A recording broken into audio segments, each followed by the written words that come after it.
Welcome to the Transform with Vance podcast, where transformations begin every day, and I am your host, Vance Hines. So let's get started. All right, this is Vance Hines, and I've got with me as a victim today is Justin Dobbin. So I'm excited to have Justin. He's got an unbelievable DDPY success story, and the goal of this podcast is to bring as many DDP yoga success stories to the public as I can possibly get. There's so many incredible DDP yoga stories out there. So DDP yoga's changed my life and it's changed so many people. I'm trying to get that story out to the public. So today I am honored to have the beast himself, Justin Dobbins. How are you doing, Justin? I'm doing good. How are you doing? Oh man, I'm doing good. So just tell them how much you've lost overall. Well, when I started out, my initial goal was just to lose 400 pounds. I mean, that's what I wanted to do. I wanted to be below 300, and I've hit 296 as my very lowest. So that would be 402, but 401 is where I felt decently healthy, but each time I got down below that 300 mark, I just didn't feel good. I wanted you to tell the people right off the bat, before I meander you and wander you around, about why you're here and what the fantastic story it is. So just to get their attention, I want them to know that you've lost 400 pounds. Yes, sir. And you've done it without bariatric surgery, without personal chef, without personal no fitness pills, guru. no potions, no powders. Nope. You did it by I did it all. Pure will alone, correct? Yes, sir. I did that with just discipline, will, and my wife helped me every step of the way. All right. So hopefully we got their attention now. They're at least give me a little bit of wiggle room to meander you around into some history and stuff. So we should probably go ahead and give a trigger warning right here at the beginning. I like to do that because I'm not orthodox and I might say something that may not be PC with everybody in the weight loss community, but just know that if it is something that is a trigger, I've said it to myself, and I've said it probably 10 times nastier inside my head to myself. And this is just that's the way I tell my story. I tell my story as like I'm telling it back to myself. Because I don't want anybody to ever feel like I'm trying to single them out or try to tell you how to do it. I'm just going to tell you how I did it. Hey, and that's why we're here. You need to tell people how you did it, what it takes to lose 400 pounds. It's, I've been called a walking hostile work environment. So you're not going to offend me in any way, and in fact, I'm probably going to offend you at some point. So that's the beauty of this medium, is that there really are no ratings. We can be ourselves on these things, and I want you to tell your story the way you want your story to be told. So, all right. So tell us just a little bit about where you're coming from, and just a little background about who you are. Well, I grew up in Oklahoma, around the Tulsa area, and I've always been the big guy. I'm 6'7" now. I was always about a head taller and about 100 pounds heavier than everybody growing up, and was ate to carry it, was able to keep up, handled the weight, of course, younger, stronger, dumber. Just didn't really watch what I ate what I wanted. Was labeled morbidly obese at that 10 or 11 age by the doctors because I was just outside. I've been outside of the size chart since I was born, and they go by those charts all the way up. And of course, in high school, I did pack on the weight, drinking soda and all that kind of stuff, getting the freedom of a car, not being stuck just eating what you got at home. Then went to college, kept putting on weight, but I kept handling it well. I don't think anybody ever knew how much I actually weighed because, when somebody's my height, you can hide that weight a lot better, or a lot easier, I feel like. Because somebody walks up and looks up and you say, hey, I'm 300 pounds. most folks aren't going to argue with you. So I would say getting out of high school, I was over 450, 475, somewhere in there. But 6'5", 6'6", and just able to move around. It didn't really slow me back down back then. Where did you what town did you grow up in? What city? I grew up in Broken Arrow, Oklahoma, and I graduated class of '97. And then Did you play football, basketball, any of the sports there? I played football for 1 year in 8th grade, and then I switched over to the FFA organization and got my state farm degree and took the ag mechanics and welding classes, and I went the FFA route and the VOAG route versus playing high school sports. Shit, the coaches had to be begging you to play sports, 6'7" or 6'5", and 400 pounds. They had to be begging you to play sports. We had a lot of big guys in my high school. I graduated with right around 1,000 people. So, I mean, we had plenty of people to play high school football, and it just wasn't for me. I was really, my heart was in the VOAG department. I was treasurer 1 year. So I was an officer 1 year. I was treasurer 1 year and vice president my junior year. My senior year, I just showed livestock and kind of ding-donged around. I worked hard my 10th and 11th grade years, so my senior year I didn't really have to work much. I just kind of got to loaf around and live off savings a little bit until I started working again in the spring. So, but I mean, I would jump on and work when anybody needed help back then, but I didn't have a steady, solid job my senior year. Are your parents big? Dad's 6'3". No, my family, I mean, Dad's 6'3", so I'm the tallest in the family. So, but yeah, fall of '97, I graduated and I moved to Joplin, Missouri to go to Ozark Christian College. I thought I wanted to be a youth minister, and then I thought I wanted to be a preacher, and then I switched it up to missionary, back to youth minister, to counselor, I switched my major so many times and then just decided that the ministry wasn't for me. It's a vocation that is for a specialized person, and that to my detriment, I found out after 2.5 semesters I wasn't that person. So I moved on and started working in the field with some mentally handicapped folks, and I did that for about 2 years, worked my way up to a lead staff position there, and then just got tired of that, and I met my wife while I was doing that. We started dating, and I took a plant job after that at a cable harness company in Kansas that makes big long cable harnesses for like John Deere and Caterpillar and some of those type of companies. And I worked there for a couple of years when we were first married, getting used to that. But this whole time I'm eating garbage, I'm getting bigger. I went from doing all the jobs like I did in high school, like physical labor type work and whatnot, to standing in one place at a factory, where the mental health field was. It was a lot of sitting. It was a lot of, interacting with the patient or with the clients, but like in their home setting. So there wasn't any working out back then. And then, of course, the plant job, there was some moving around, but it was pretty sedentary. You would get to one place and you stayed in that one place. So I packed on weight, and around that time, that was 2001. So that's 2001. That's 4 years after high school. Yeah. 2001 was when I got married to Elise. We're still married. 20 years. 1 years later. Almost 21 years later. Yeah. It'll be 21 years this May. Congratulations. Thank you. And I worked at Celtron for about 2 years, but while I was working there, I got my first cellulitis infection in my right knee. All right, how old were you then? 22. How much do you weigh?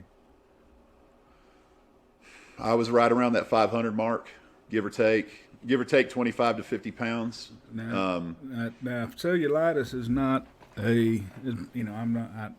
I don't even play a doctor, but it's not something that's only a large person problem. I mean, anybody can get it, but it seems to happen with a lot more frequency in Yeah. obese people, and so that's so Hmm. tell them what cellulitis means and what happened. It's an infection in the deep tissue, or in the soft tissue, and it came up on my right knee that first time and looked like a spider bite. Um, and I believe it's like a sort of staph. And I do know that I believe once it's in your system, it's always kind of there lurking, like it can pop back up. But that was the first of those, and I was starting to develop some lymphedema in my And legs. how old were you there? 22. 22. Yep. 500 pounds, 22 years old. Yep. And But nobody knew how much I weighed. At that point, I was still able to fool people with that 350, 375. lymphedema. Describe what that is. That's that purplish red swelling down in your lower extremities. The blood and the fluids and stuff start pooling, and it just settles.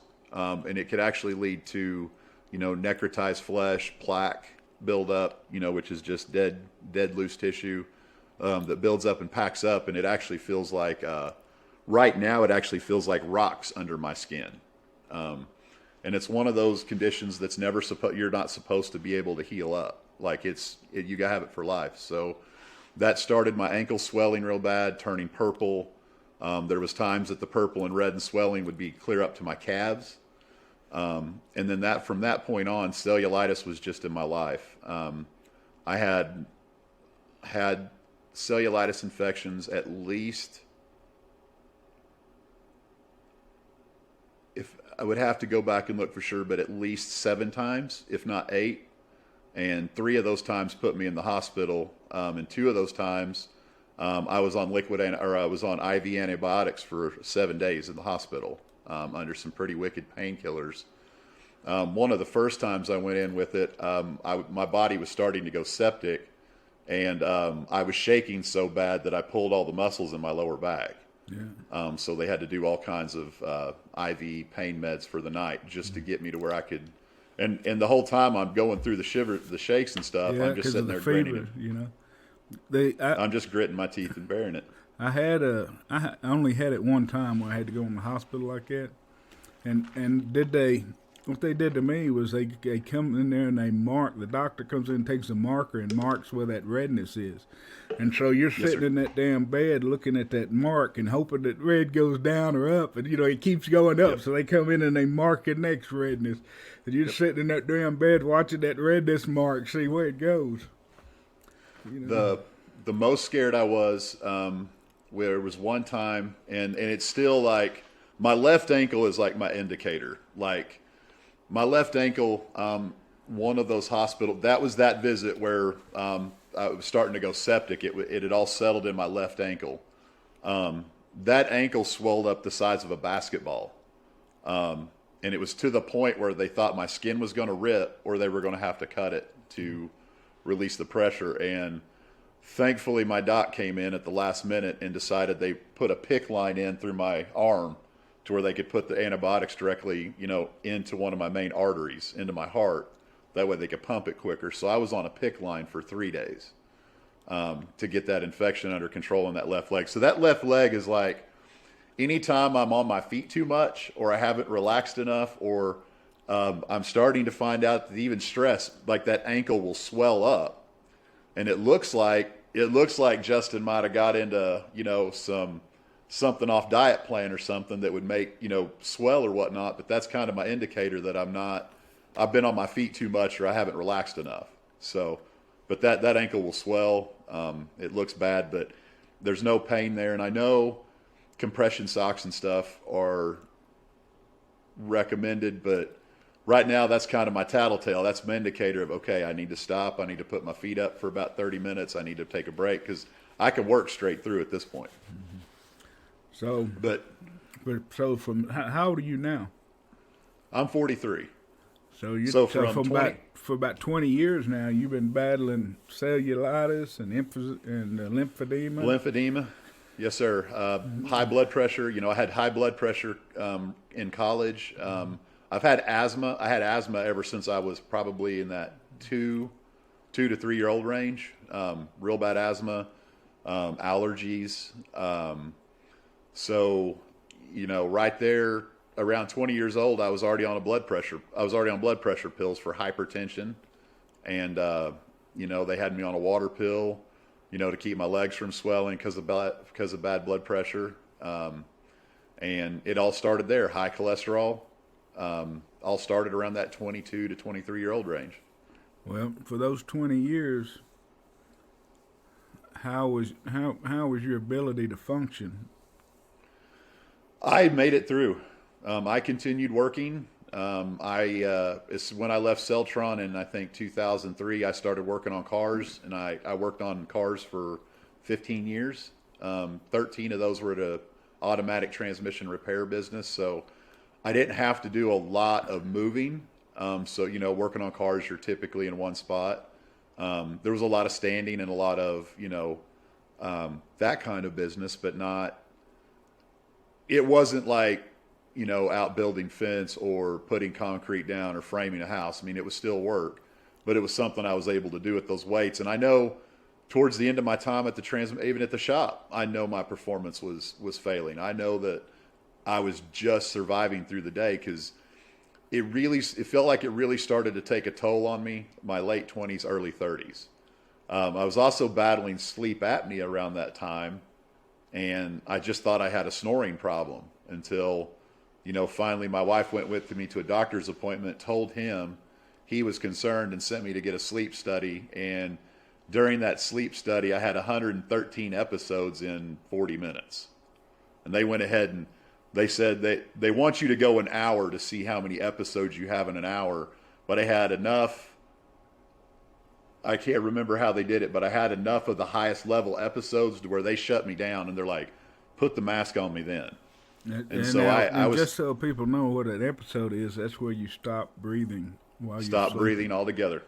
Yeah, and I had 113 episodes in that 40 minutes where I actually stopped breathing. And out of that, there was a percentage of those that I stopped breathing long enough to where they got really concerned. So it was... Go ahead, my Mac. I got to plug in my computer. Go ahead, keep talking. Uh-oh. I'm sorry. No, you're fine. So it was... All right, I'm good. So they got me set up with the machine. They had the pressure turned way up. And I think I used that stupid thing for 12 years. I'm still using mine. Shit, it's like a pacifier. I put it on every night and go to sleep. Not me, man. Yeah. Not me. I got to take a sledgehammer to mine, and that was after it sat on the shelf. That was after it sat on the shelf for a year. I remember you posting that. I remember that you put that on social media and taking a sledgehammer. Yes, sir. You betcha. Well, I checked to make sure, but those things only have they're only like licensed or certified for a year or two. Maybe I need to blow some of mine up. What do you call that stuff that you can shoot and can explode? Oh, tannerite. Give me some tannerite to mine whenever I get ready to give it up. Hell, I need to come see you. You on a firecracker stand. Surely you can give me something to blow it up. I have all kinds of... we have access to fireworks that are legally packaged and licensed to sell to the public. So, yeah. You said that very carefully. I'm a professional in the fireworks business. That was very, specific statement. Well, man, this, as far as our fireworks business go, coming into this July will be year 18, and we took it from one stand up to, I think he said we've got 8 this year. Man, that's awesome. So there was a guy back in high school I knew that his dad was in the fireworks business, but he had a stand and he made enough money over the 4th of July every year to get him through the rest of the year. Well, the problem we're running into now is shipping and all this other stuff. Now the shipping's what's hurting us now, and it's just gone up every year. But how long you been in the firecracker business? This July will be year 18. That's awesome. So that's just a little summer. That's just a little summer gig. That's about 2 or 3 weeks out of the summer for me. Now I know that you were functioning well because I also know that you were the mayor of your municipality there for a while. When were you the mayor, and of what municipality?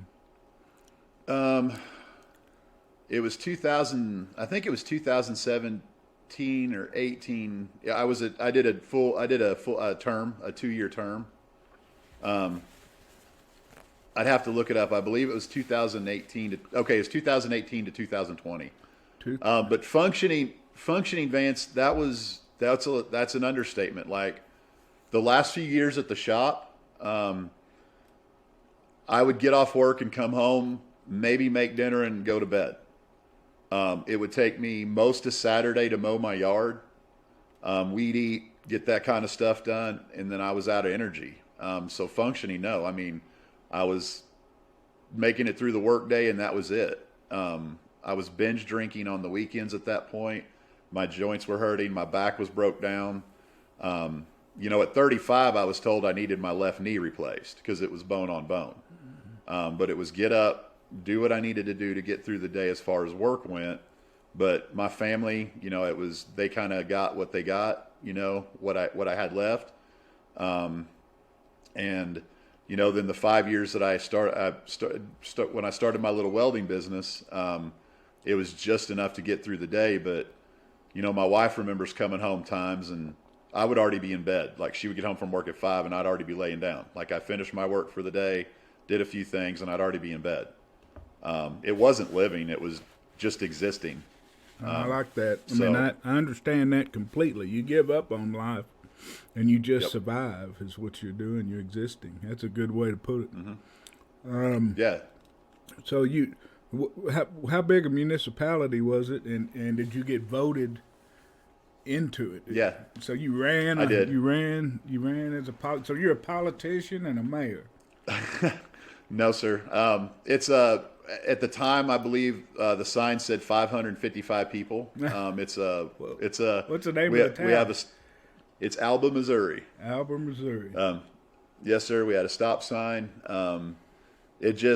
I ran for mayor, got it, tried to do the best I could with, in that time frame, and we got a few things done, and we didn't get. I mean, there's some things we didn't get done, but it was an experience, and then of course it ran right into COVID. So you were mayor when COVID hit. I was. So did you have to declare any emergencies or anything like that? No. Oh no, we had the small town. We took care of things. We followed the state guidelines, and then my term was up in April. But unfortunately, in Missouri, they weren't able to hold elections until June, and I had commitments past April. April 30th was technically my last day of term, and I had commitments in May and June that would not have let me continue being mayor. Mm-hmm. So April 30th is when I had to turn in the duties, just because I think they ended up having the elections June 12th, and then they filled I believe they swore in the positions in July of 2020. So I would have had to been carrying on through July 2020, and I had several other commitments going around that time, and one of those commitments was my mental therapy stuff that I was going through, and some issues that popped. We're going to get right. But talking about the mayor deal, that was one of those commitments that I had to start making that May and June to start correcting that problem. So it was I fulfilled my term of duty and was done. But I had, like I said, other commitments that fired up that I couldn't stay on. So tell me, how did your weight? How did the weight keep going up? Did you ever diet? Did you have periods when you lost weight and all that stuff, or how tell me how your weight went all this time? I always knew I had a weight problem. I mean, from the time I got married. Up until I finally decided enough was enough. I tried every year. We started every year eating salads and starting this, starting that. But I'm the world's worst. I was the world's worst about getting a week in and going, man, I can do this just today. I can have this today. Mm-hmm. And I know I was a binge eater. I know I was a food addict because I couldn't eat just one cookie out of the box. I had to eat the box. I didn't order. When we ordered pizza, I ordered the family a pizza and I ordered myself a pizza. You know, that was the mentality. Okay, that's your alls. What do you want on yours? Because this one's mine. And it was like that. You know, it never was just, I'm going to have a few slices of pizza. It's, I'm going to eat this. Or I need 2 meals from the gas, or from the, you know, the burger joint. Or I need this. And it was stopping on the way home and then eating on the way home. It was just that food junkie addiction eating. It's chugging a Mountain Dew and then opening another Mountain Dew. It's 8,000 to 9,000 calories a day. It's not moving. It's, you know, I worked hard enough today. I deserve this, whatever it is. And one of the things that I've been talking about a lot lately in my platform is food addiction. And one of the best ways that I think about it is if you have your favorite chocolate cake dessert in the fridge, say it's that triple layer fudge, you know, just that one that with a glass of milk is like the perfect dessert in the world. Can you have one slice of that cake and then let it rot in the fridge? I can't. I couldn't. I would be thinking about when that next piece of cake was coming, and that was it. Like, that was my focus. Or, hey, that one piece of cake was good. I'm going to go ahead and have another one. Well, I had that. I'm going to go, you know, 4 pieces of cake down, and then at midnight you eat another piece of cake, and then you know, until it's gone. That was my focus. Well, that's addiction. Yeah, well, that's my mentality. Turns to, I got to get rid of it too. You know, I mean, I got to get it out of here. I got to eat it because I'm going to eat it. Right. So it's. But you're enjoying it though. So but you know what I'm saying? Like that thought is like that dessert is there. No, that's addiction. I can rationalize eating a whole box of donuts, a whole box of cookies, a whole jar of peanut butter. If I open it, I'm the same way with a jar of peanut butter. If I know it's in there, I'm gonna. But we you know, when alcoholics say stuff like that, we kind of look down on them. Mm-hmm. You know, it's because they're constantly thinking about that next drink. When am I going to get that next beer? I'm going to get off work so I can have that beer. I don't know how many times I thought, man, I'm ready to get off work. I'm going to stop and get this on the way home at the gas station and eat that on the. It's the same thing. Mm-hmm. It's the same mentality. It's that same addiction. It's that same I've got to. Mm-hmm. You know, it's that constant nagging. So that's how I got this, you know, 700 plus. There's times I know for a fact, pushing 750 at least. But joint screaming, back screaming, you feel like you have zero worth. That depression, that anxiety, just that all starts building up. So tell me, they had me.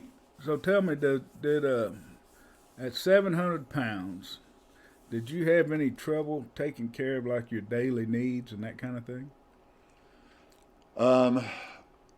Fortunately, with 700 pounds, I was 6'7", proportional, I would say. I see some of these fellas out there that are just all belly. I had it everywhere. Like, I used to be able to stand in a doorway, Vance, a standard 36-inch door. Do you know what I'm talking about? Yep. And you could see light around my head. My shoulders, my belly, my thighs would almost be filling up that entire doorway. So you could see light around my head. You know, the rest of everything was covered. Now when I step in a doorway, you see light all the way around. Mm-hmm. You know, so I did not. And then you had to be you had to be. You need to see what the world record is for biggest mayor of a city. you had to be pushing biggest mayor of the city world record. You know, you need to find out. Yeah, during my term, I know I was right at that 700, little over, because my recorded weight when I started in January 2019 was 698.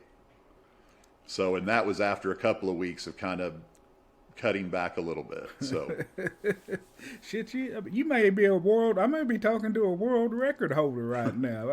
We may not even know it. World's fattest mayor? I don't know. No, world's biggest. We're gonna say biggest. Oh, okay. You know, I got you. There was a chiropractor I heard just recently he passed. I don't know from what, but he was a big old guy, big, tall, big guy. But he used to advertise in all the papers, Waxahachie's biggest chiropractor. I got you.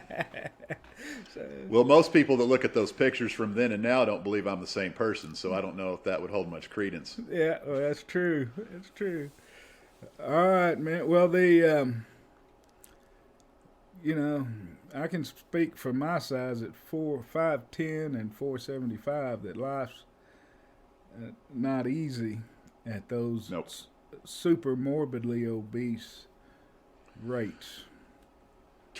September 2018 was getting to be rock bottom. I went to a convention in Branson. It was a state level mayor's convention where they brought a lot of the municipality leadership in, and it was they had a lot of classes on different things that were available through the state, different resources.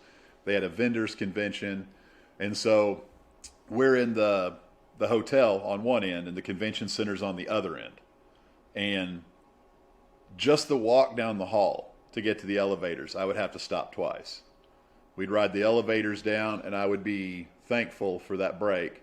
And then it may be a city block to the convention center, and I'd have to stop 6 or 7 times walking through there. I have pictures of that, and that was when things in my head were getting bad. Okay, that was embarrassing. So let me ask you a couple of questions right then. Yep. So, where were you working at this time? I was doing my welding business. So at that time you started your own welding. I was self-employed. Business. And what kind of welding do you do? I just do custom steel and fabrication, steel fabrication, handrails, gates. I do a lot of ornamental. I do a lot of I like a lot of the artwork type stuff. I love it when people go, "Hey, I have this idea, but it might sound silly." I've built all kinds of stuff. If somebody can dream it up, I'll at least give it a whirl or put some thought into it to see how we can do it. And when did you open your welding business? Oh, you would have had to ask that.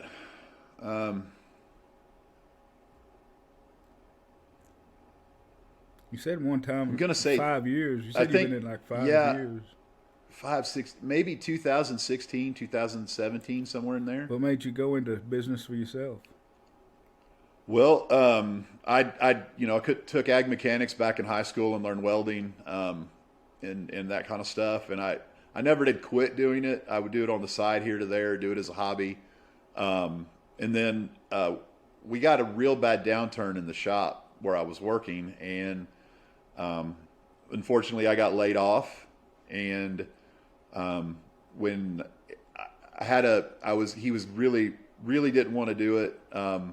Got a couple of weeks pay, to kind of find something. And when I got let go, I had about 6 little welding jobs that had been kind of waiting on me for free time, where some friends were building a house and wanted some handrails. I had another set of friends that wanted a custom bed frame built.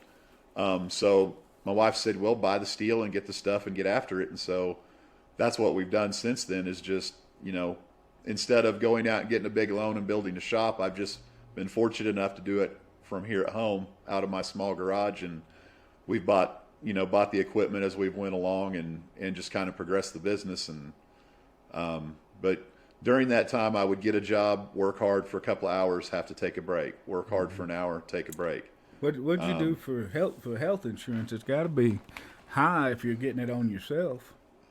My wife, fortunately, through all of that, had a full-time job, and she carried the insurance for us. Even when I was at the shop, she would work jobs that would carry health insurance for us. You'd have hell getting the damn insurance at 600, nope. 700 pounds.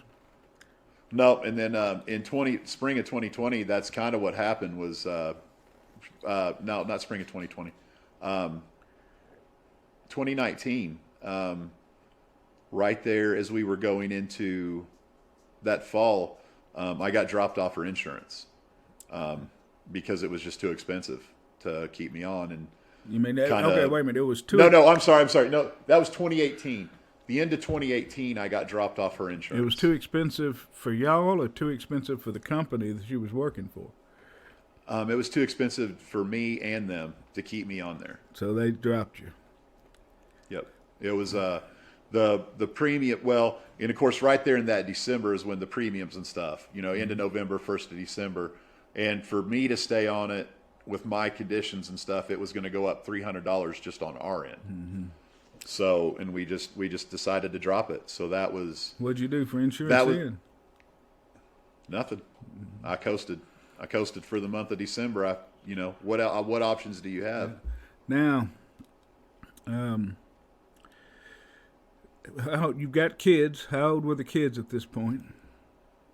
At the end of 2018, 13 and.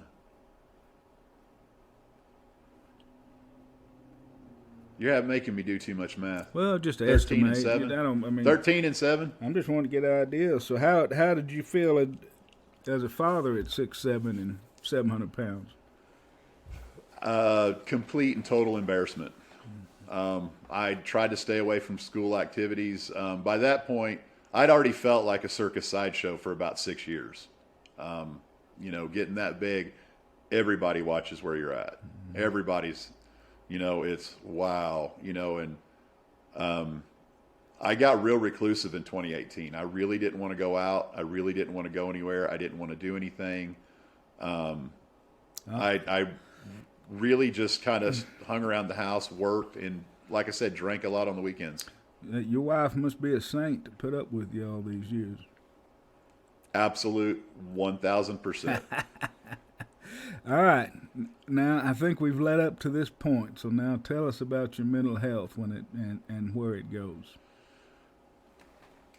Well, several times through 2014 to 2018, pretty much that 4-year block, I was hitting some depression marks and some anxiety things, and they had me on some pretty heavy medications at that point, trying to balance out the depression and anxiety. And summer 2018, I quit taking all of it.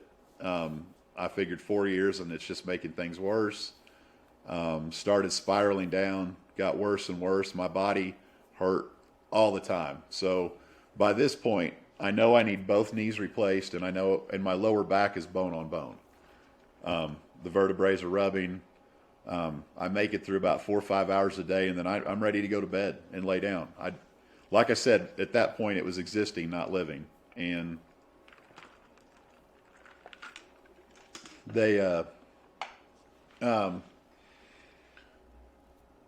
my wife and daughters had gone somewhere. It was December 18th, 2018, and I was probably at my lowest, the lowest I'd ever been. And mentally, I came out here mentally, physically, family life. I can't ask for a better family life. It was never my family. It was never any of that. But I was sitting out here in the dark in the garage in the cold with a pistol, and I was going to end it. I was done. I was done fighting. I was done with life. And the only thing that kept me from pulling the trigger I was out here for about 3 hours, and the only thing was my kids and wife coming home and finding the mess. That's the only, I didn't want that. And then I also started thinking about life without them. I started thinking about somebody else raising my daughters or something like that. And I knew that I needed to be here for them. And so if it hadn't have been for the three of them, I don't know. But those three pulled me out, and I knew that I needed to do something different. I wasn't sure what.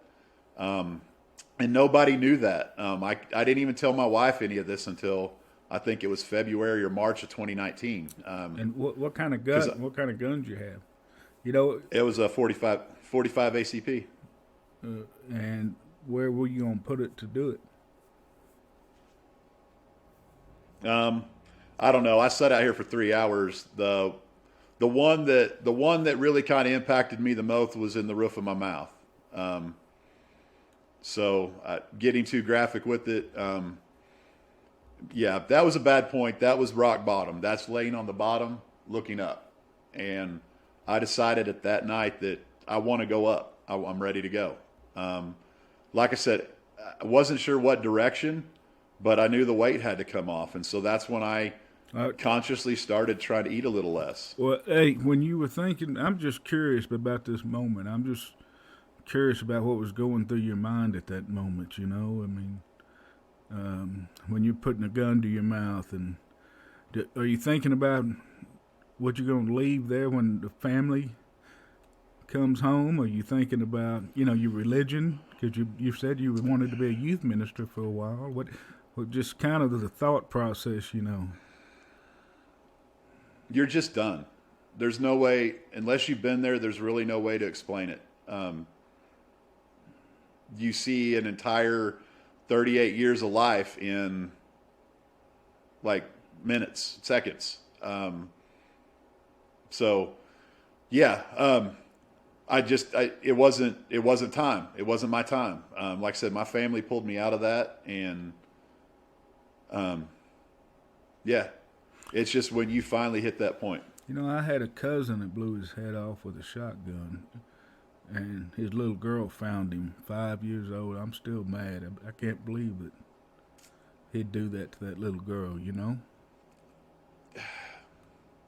There's times when your mental demons are too much, and people think that that is the only way out, and it's not. It's not. So I decided stuff needed to change, and at that point I started eating a little less. I still didn't know what to do. My wife had brought up keto a few times, you know, beginning of December, because she was really looking towards 2019. She always encouraged me so slightly, so kindly, so politely, you know, of little things that she thought might help, you know, without being blunt, without, you know, saying, well, you need to lose weight. It was always, I would like to try this. And this was always her saying, I would like to try this. Would you look into it and help me? It was never, you need to, or we need to. And looking over the keto stuff, she didn't know it, but I started looking at it pretty hard after that, you know, December 18th, and was thinking, okay, well, this isn't too bad. You know, there's a lot of protein in this. There's a lot of this. And, of course, I was one of those idiots that, not idiots, but saw I could eat all the bacon I want. That's all I saw, you know, was like keto equals bacon. So, but anyways, I started looking into it.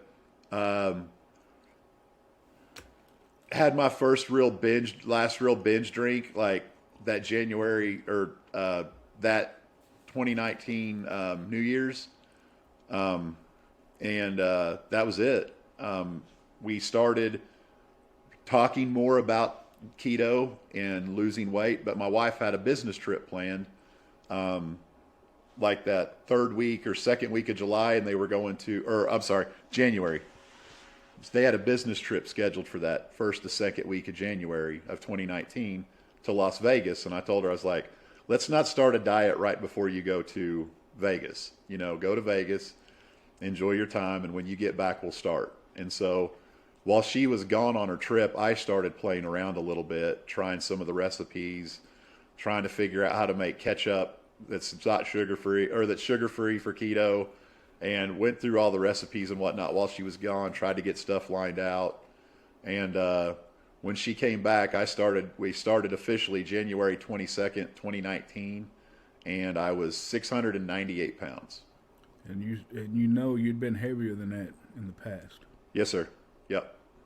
What? Yeah, because after my episode in the shop, I started watching what I was eating. I quit binging pizza. I quit stopping at I stopped stopping everywhere, you know, and getting food. I really started being more conscious. So what date in December? December 18th. So this would have been a week before Christmas. You'd have been kicked off the medical. You'd been let go from your job. I'd been laid off in 2016 2016. Okay. This was 2018. So you've been welding for 2 years, doing your own two business. But this is Christmas time. 2 kids, 1 teenager, 1 younger, and 6'7", over 700 pounds. Yes, sir. Did have any? Did that go into the equation of your mental processes, the timing of the year? Or? I've never been a fan of the holidays. I don't know why. Around Christmas, that New Year's, I'm just not a fan. I don't like the added stress and anxiety that the holidays tend to bring. So excuse me, I'm always a bit anxious and stuff around the holidays. What size clothes and where were you getting them at this time? My jeans, my pants were a 64 waist. 64. And how long? I like to get a 36 length if I can find it, but typically it was a 34 length and I'd have to pull the hems out of it. And then, sweatpants, shorts, that kind of stuff were all 6, 7X. My shirts, my shop shirts, like my button-up ones that we ordered in at one point were a 10X, but I couldn't button them. My T-shirts were a 7XLT, custom ordered from a place in Texas called Big Top or Texas Apparel. In the beginning, they were called Big Top Tees. Big Top. And I was like, I don't know if that name's going to work, folks, because the people that got to order these don't want like tent anywhere in the in the vernacular there. Yeah. So anyways, I would custom order my T-shirts. They never went through the dryer. Once I got them here, we would immediately wash them and then start stretching the material. Because you don't want to have to order a 9X shirt. You just don't. So 7X, stretch it out as big as you can. And then sometimes they were still tight, Yeah, I mean, I had gotten to where, the only place I could really buy, it was like, used to be Casual Mail and then went to DXL Destination. Yep. Or, it's a series of big and tall. I used to call them Fat and Ugly Store. I know that's not politically correct, but the big and tall store. Yeah. But the big and tall stores that I could drive to didn't fit me anymore. I had to order everything online, Yeah, fortunately we had a Casual Mail here in Joplin when I was in college, so I was able to get clothes there pretty easily, or they would order them in. Mm-hmm. And then we had another little locally owned one for several years, but 90% of the time you would have to order stuff in there too. But all of my clothes were ordered in. I never found anything that would fit. And then when you did get them, you had to wear them until they were almost rags because that stuff's expensive. Yeah. Those custom T-shirts, back when I was ordering those were, $35, $40 just for a plain one color T-shirt. But what are you going to do? I mean, you need them to fit. Yeah, it's crazy, man. It's crazy. All right. Now comes the good news. I got you through the bad news, which is not completely true because you're going to talk about the mental side of the weight loss. So, I mean, we're not through with the mental side yet, but at least No. we're into the good news of how you turned your life around and how you got to where you are today. Yep. All right, let's go with that. I knew, hands down, the place I always failed was food. Always. Always failed with food. So I decided that 2019, I was going to fix my food first. I wasn't going to do anything else. I was just going to fix my nutrition and get that changed up here. In the past, I always tried to do, fix my nutrition, and I had to exercise, and you have to do this, and you have to drink the water, and you have to. I wanted to get the food right. So my first month, I ate meat, I ate green vegetables, and I drank water. That was it. Period. No sauce, salt, pepper, a little bit of granulated garlic, and a little bit of onion powder. That's it. Meat, green vegetables. It was chicken, steak, hamburger, whatever, but it was meat, green vegetables, or cauliflower, low carb, cruciferous, and water. Anytime I was hungry, I'd go drink a bottle of water. And if I was hungry 15 minutes later, I would eat. And I wouldn't just sit and eat a snack. I would eat a meal. I would sit down and eat a serving of meat and green vegetables until I was full. Every time. And by about the third or fourth day, I had no appetite. I didn't want to eat. I had to force myself to eat. And then, so I did that for the first week. It was just eating all the time. The second week was making myself eat. And then by that third those food cravings for me, were starting to subside. Like I wasn't hungry all the time.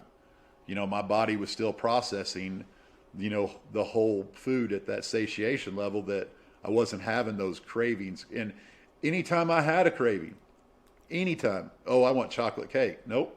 Steak. Oh, I want this. Vegetables. Oh, I want this candy. Vegetables. For me, that worked. That was like training my simple, that simple part of your brain, that lizard part that just wants to eat, eat, eat. Well, I wasn't giving it what it was craving. So it's like, well, maybe we're not hungry. And then, so what was funny was in that 30-day period, nothing. And then on that 31st day, we went to Sonic and I got a diet cherry limeade. I took one drink of it and that was it, because that only having water for a month, that syrupy, sticky, sweet, it almost made me sick. Like it turned my stomach.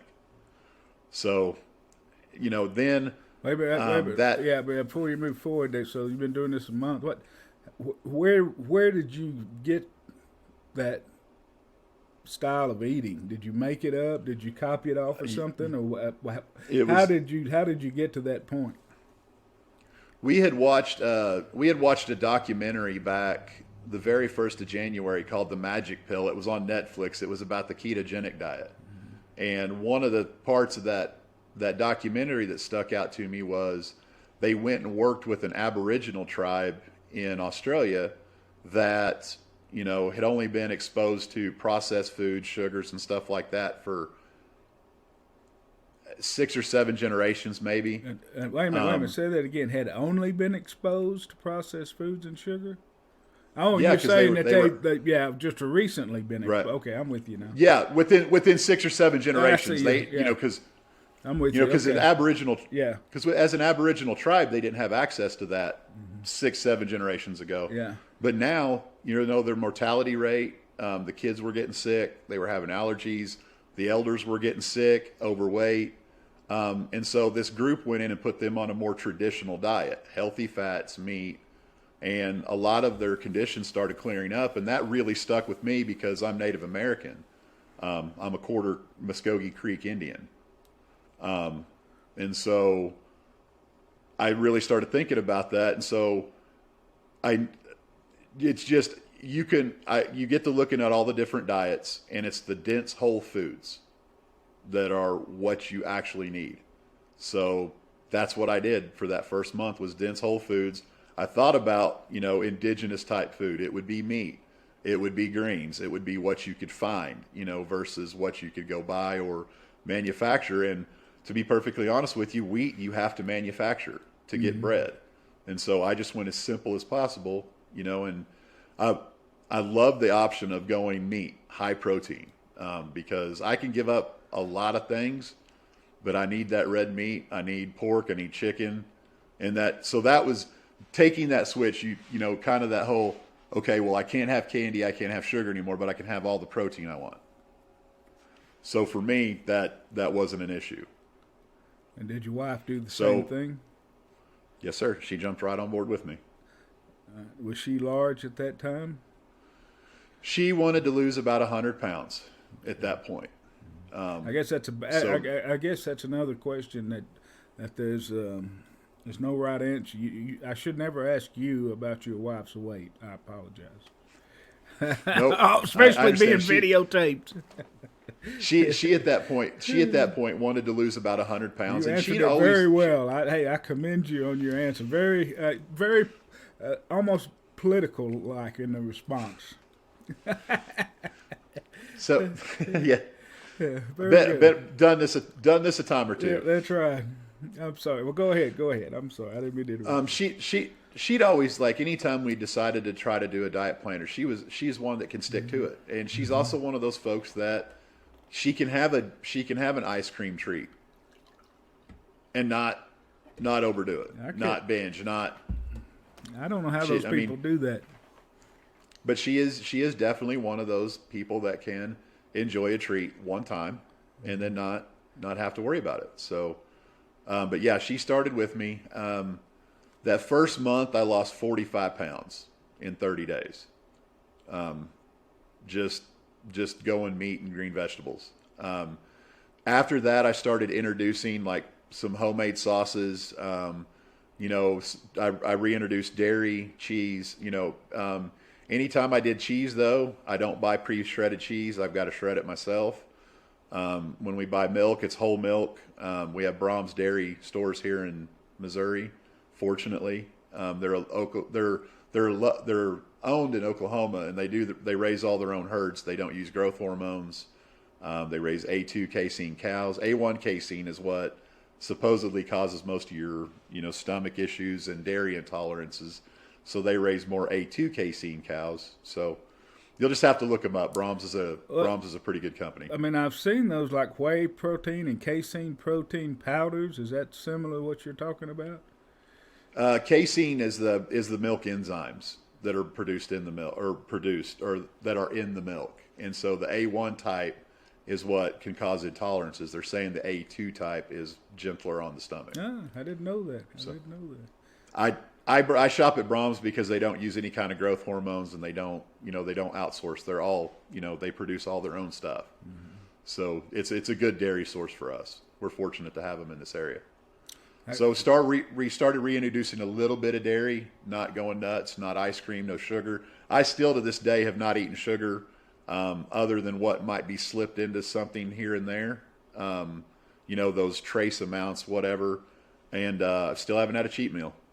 That's amazing. So man, that you've had the since discipline. 2019. So how many years have you been doing this? 2019. So January 22nd, 2022 will be 3 years straight on this nutrition plan. And all right, so tell us about how the weight fell off over those. I'm just going to call it 3 years because we're very close. Over those 3 years, tell me how the weight fell off. 2 years. Because 2021 has just been maintaining, just staying right there at that loss. Okay, so 2 years of weight loss and then maintaining a year. Yeah. So tell us about those first 2 years of weight loss. Tell us how the weight came off and that kind of thing. Well, what was funny was after the first 40 pounds is I started thinking I probably should get a doctor, because at this point I still didn't have health insurance. And so I was just going to have to pay out of pocket. So I went and saw 3 or 4 different doctors in my area, and told them, like, look, I'm starting this. I'm on all these medications. At this point we're scrapping around trying to pay for the medications and, the best we can. For the asthma and everything. And one doctor told me I couldn't do it, and didn't show very much interest. I had another doctor laugh at me. One doctor was actually a weight loss clinic. They immediately wanted to put me on pills, said they could help me if I followed theirs, and after I lost the first 100 pounds, they would let me do it my way. And so I got real discouraged and was getting the runaround, and I finally just called down to the Northeastern Tribal Healthcare System in Miami, Oklahoma, because, like I said, I'm Native American, and I told him, I said, look, I'm doing this. I need a doc that's going to be like a no bullshit type guy, because I'm going to do this. And they got me hooked up with a doctor that's been in the business for 40 years, and when I went in and talked to him, he'll even admit that very first meeting when I came in and told him what I was wanting to do, what I was going to do, he smiled like he didn't believe me. But he said he'd give me 3 months to make him a believer. And hold on one second. I'll pull up I got what I weighed when I went in to see him down here. Tell me when that would have been.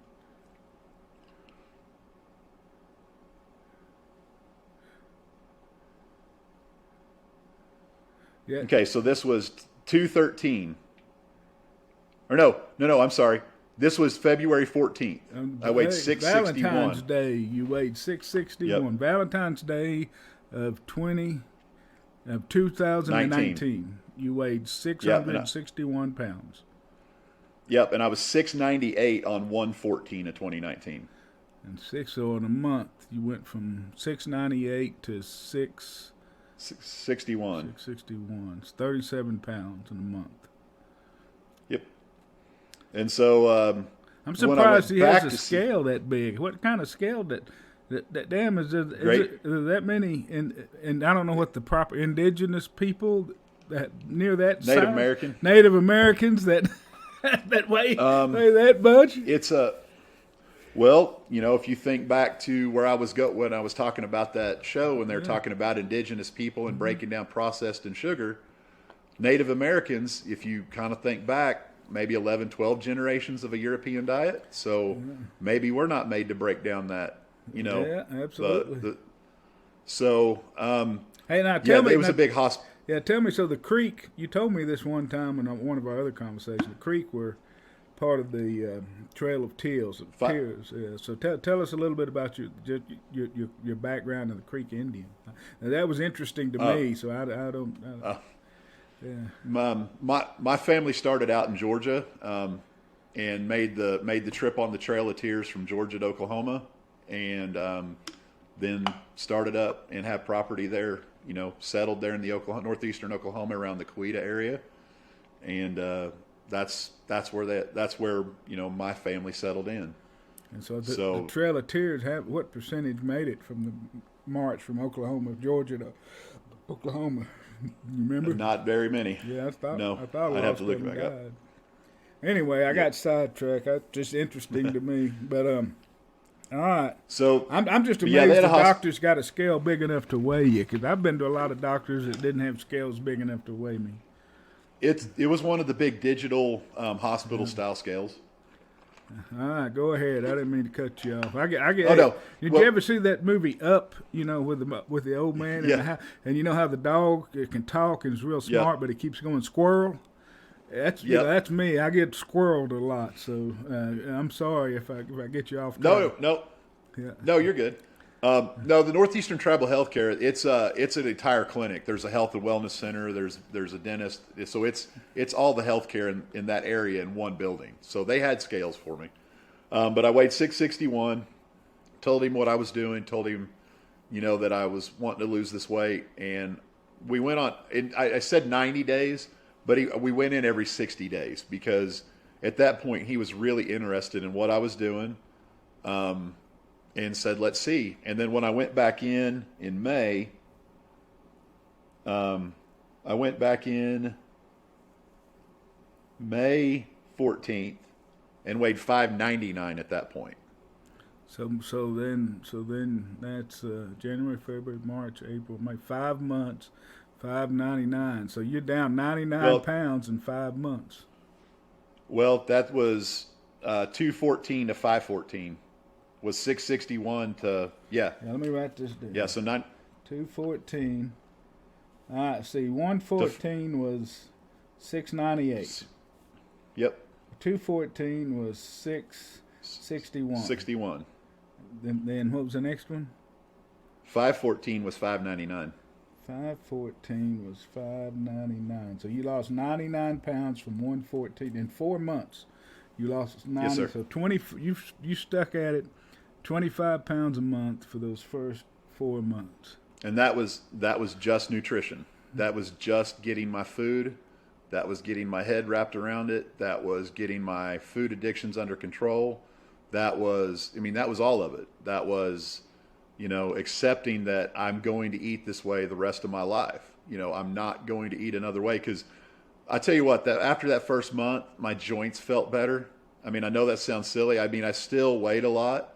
And it was still a lot to move around. It was still a lot of exertion, but I felt better.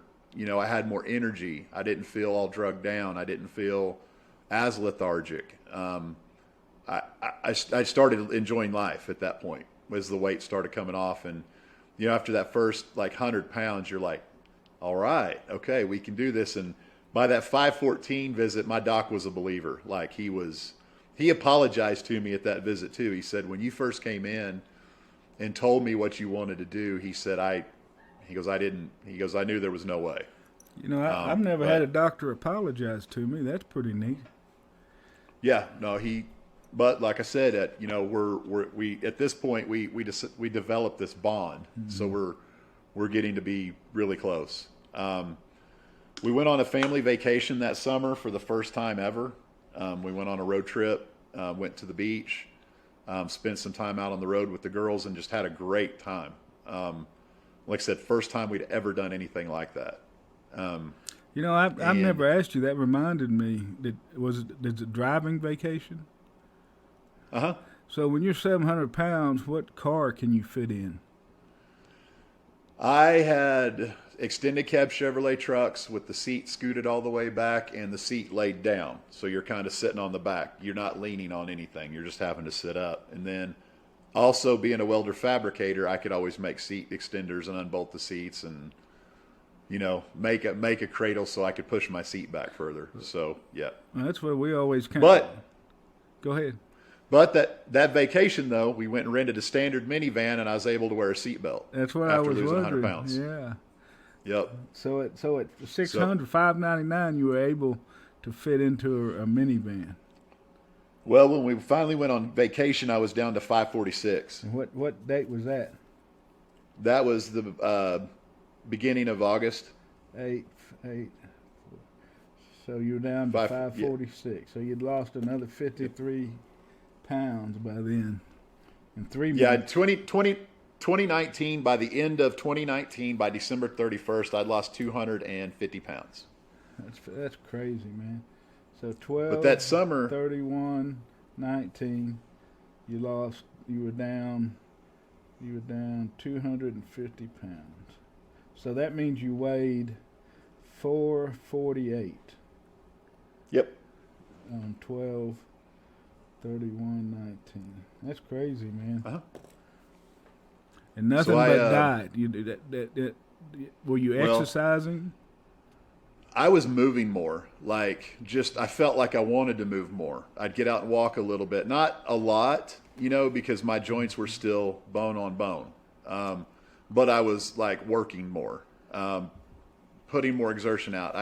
I went from mowing the yard all day Saturday to getting it done in a couple hours. Life got better. And that summer, honestly, in 2019, I started looking for different ways to exercise. I looked into CrossFit for a little bit. I had several people try to talk me into that. I had several people try to talk me into Brazilian Jiu-Jitsu. I vote for Brazilian Jiu-Jitsu. I had people trying to talk me into all kinds of stuff, and I just decided. Oh, also that August I had my last bout of cellulitis in my right ankle. So that was that happened on the road trip. So that's August last. So last of 7 bouts of cellulitis. Yep, that was the last time I was actually sick as well. I haven't been sick with a cold, the flu, or anything since probably that cellulitis infection. That's crazy. So my allergies are gone. My blood pressure medicine's gone. My asthma's gone. Asthma that I've had since I was 2 years old cleared up that summer. I quit using my inhaler. I quit using my asthma medicine because that asthma medicine has some of the side effects were starting to really get to me. Grogginess, dry throat, all this kind of stuff that I'd never experienced before when I needed it. So when I started telling Doc about it, he said, well, let's try to stop it. Or, let's lower your dose. And as we lowered the dose, they got better. And as I went off of it, I realized, hey, I don't need this. I'm breathing fine. So that asthma that I'd had since I was 2 cleared up with the dietary changes too.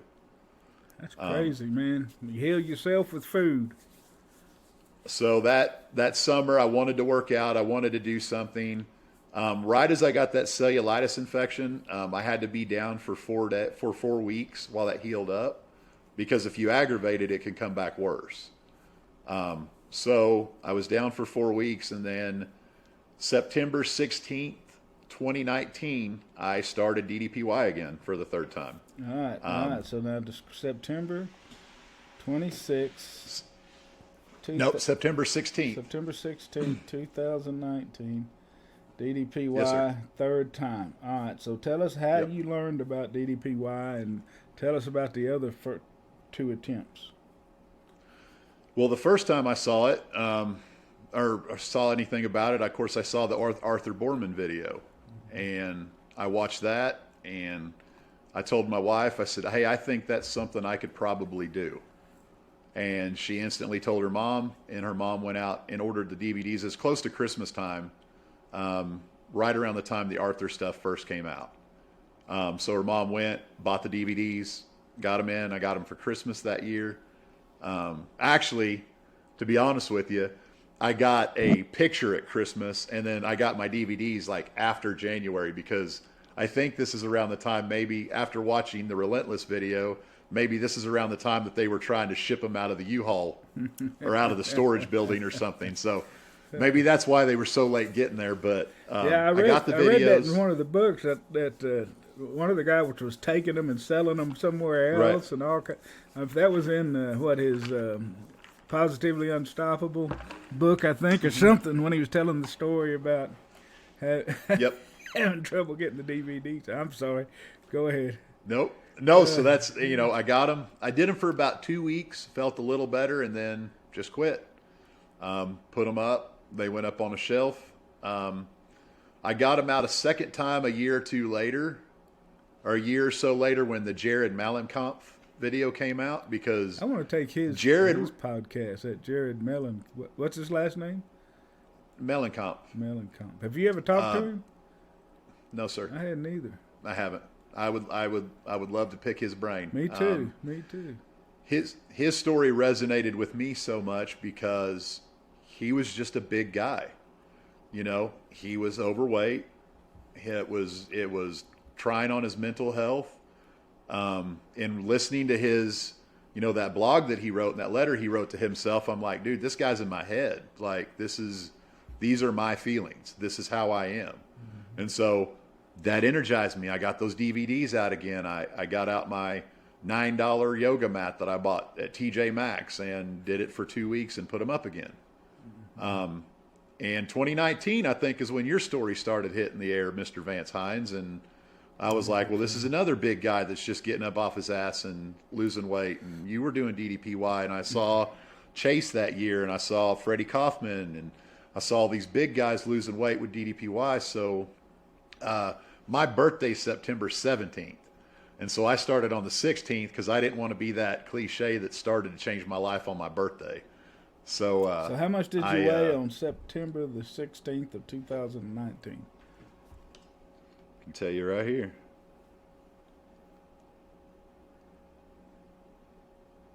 $528. So you started DDP Yoga at 528 pounds. Yes, sir. I lost my first 170 pounds with just nutrition. And that's just getting the food right, moving more, getting that all under control. Now, did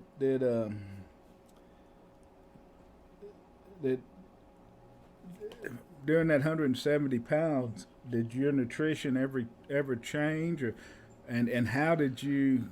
Did you see therapy or get any help with the the compulsive overeating and the addiction and the binge eating and everything that we do? How did you keep from doing that during those 170 pounds? My first 3 months, I was terrified that I'd be sitting back out in the garage with a gun in my mouth. When you're there, when you have that fear of what you almost did, that's a motivator. It is the worst motivator that I think you can ever have. I think it's like, if you got that, that cancer scare, if somebody came up to you and said, you have cancer and the only way to cure it is to quit eating this. That's terrifying. You would do it. And that was my fear for those first 3 months was I don't want to be back out there. And there's still, and it just shows you how messed up the human mind is. That first few months, there was times where if I did get a craving and it was a really bad craving, I would almost get like a gun oil taste in my mouth. That's crazy. It was aerosol rim oil. It's one of those tastes that, I've always been an avid hunter and shooter, but you're telling me you clean your guns too damn often is what you're telling me.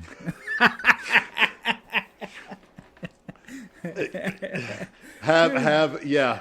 So you need to quit cleaning your guns that much, dude. But it's crazy that you're associating one with the other in your mind is what you're doing. You're associating the both. But honestly, once that first 20 years of living in chronic back and knee pain, and just pain and lethargic and never actually being healthy. Like, you're not in high school, just because I could move at 400, 450 pounds doesn't mean I was healthy. That ain't healthy. Mm-hmm. You know, back then at 6'5", I probably should have graduated high school maybe at like 225. That's where I probably should have been, but not 450. I mean, that's just detrimental. That's not, once again, that's not living, that's existing. So that first 100 pounds that ought to be your catchphrase. You know, that first 100 pounds comes off, man. You get excited about it, and then the next 100 comes off. You're even more excited. You're actually able to move and live and enjoy life. It's like you get out of prison. You know, you're out of that.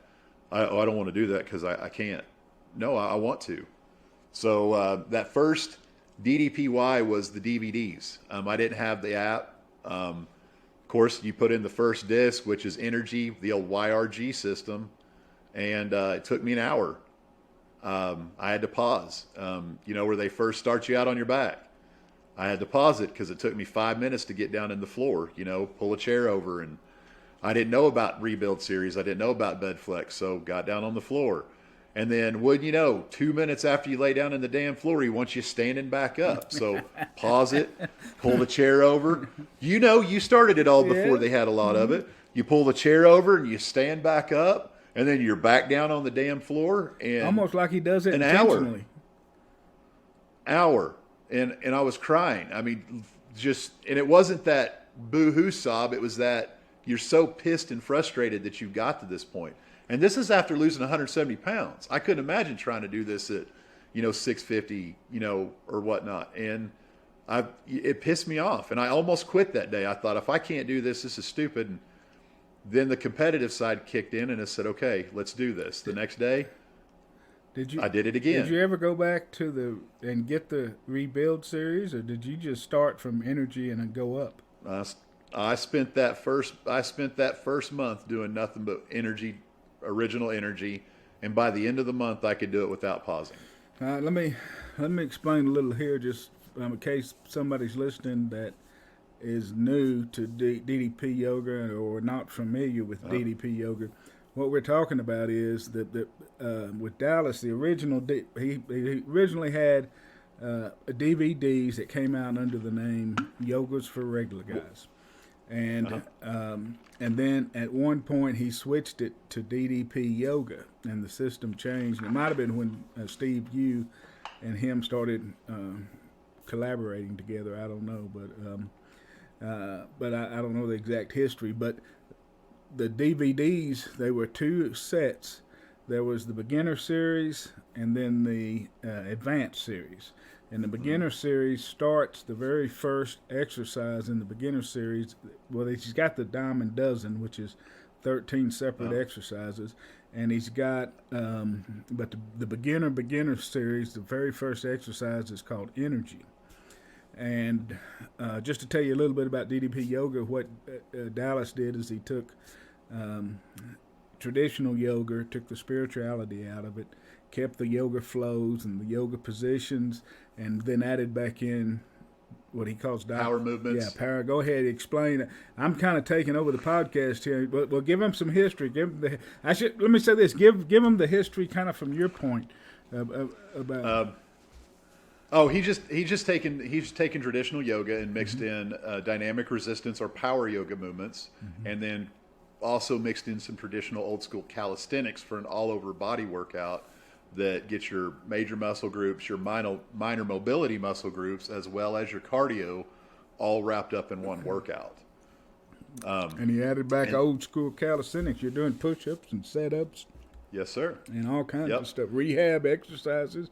Anything he thinks that can help you be more flexible, be stronger, or increase your endurance, he adds back in. Yep.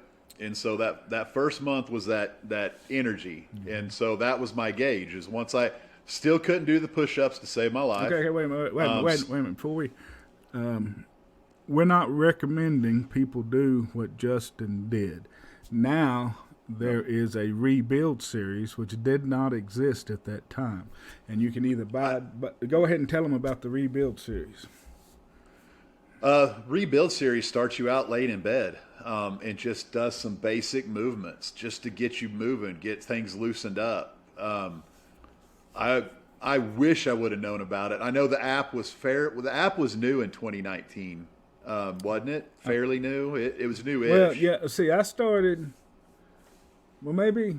See, I started in January of 18. So the app was out then. Okay. I started with the app. Anyway. Yeah.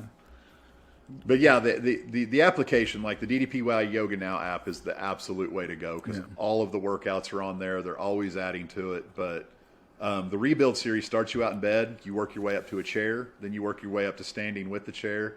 And then you go into the beginner program. And so, I mean, they've taken it down to where you're actually starting out at the very most basic movements that build you up to where you can do the basic movements in the beginner.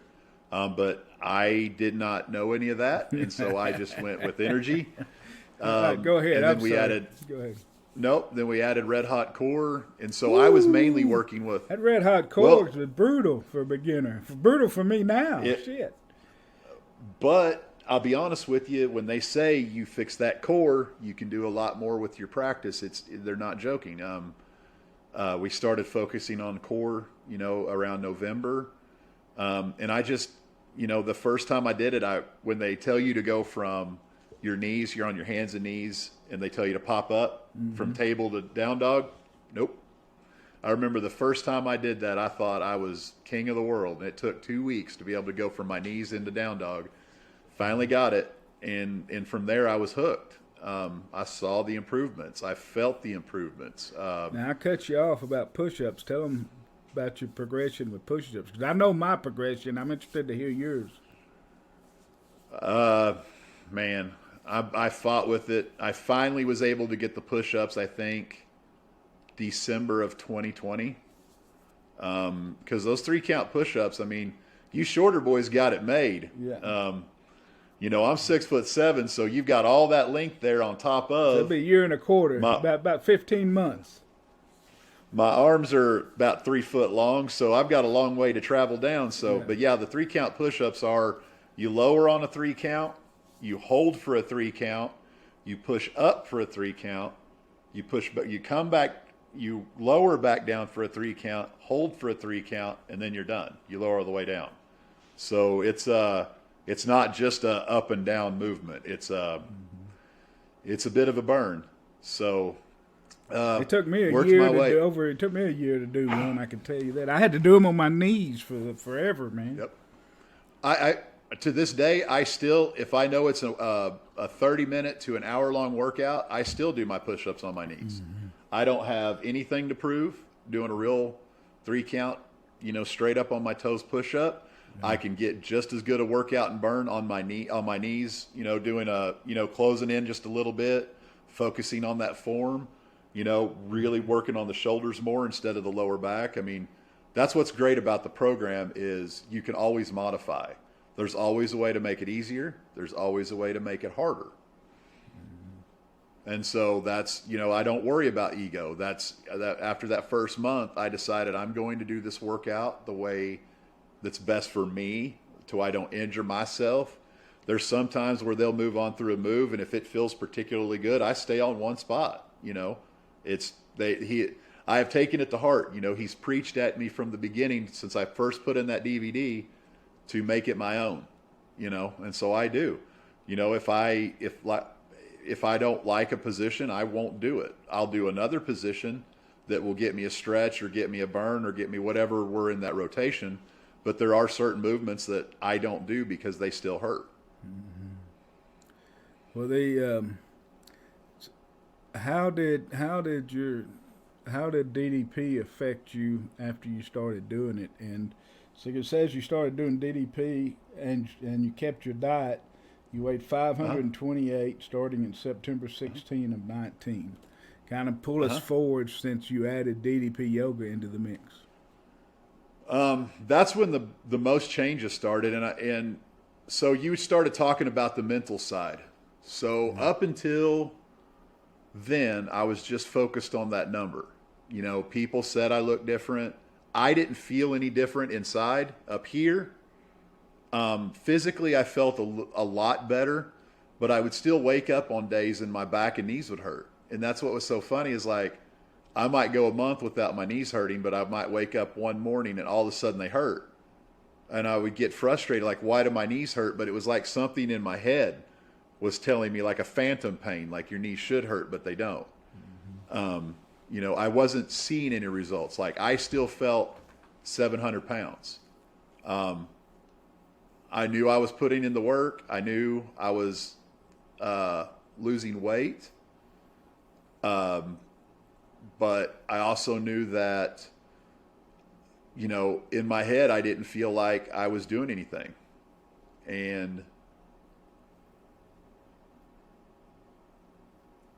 hold on a second. I think I lost Vance. Oh, no. You see me? Am I still there? It says your camera is disabled due to slow internet. All right. Well, you can still keep going. Oh, yeah. Okay. So it's recording on your computer, and it's recording me on my computer. So if Okay. and so we should be good. Supposedly, this is the benefit of using Riverside FM. This is my first time using it, so we'll see how it works out. Okay. Well, I'll just go back to where I was at. So let's see, because that'd be an edit point. Well, no, I'd probably just let it go unless you tell me there's something you want cut out. The podcast. I would probably cut. Yeah. I'd probably cut this little snippet out of there where we thought we lost it. Yeah. Anyways, I don't even remember where I was at, dude. Well, you started talking about the mental side and that you still felt you were 700. So anyways, I'm going into November 2019, not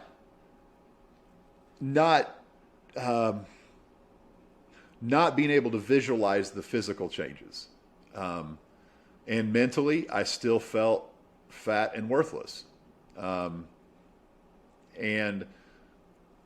somewhere between mid-November and like the very first couple of days of December of 2019, something just flipped. And all of a sudden, I had confidence. Like, literally, it was like I woke up one morning, was walking to the restroom to get in the shower, and looked in the mirror and was like, wow. Who is that? When was that again?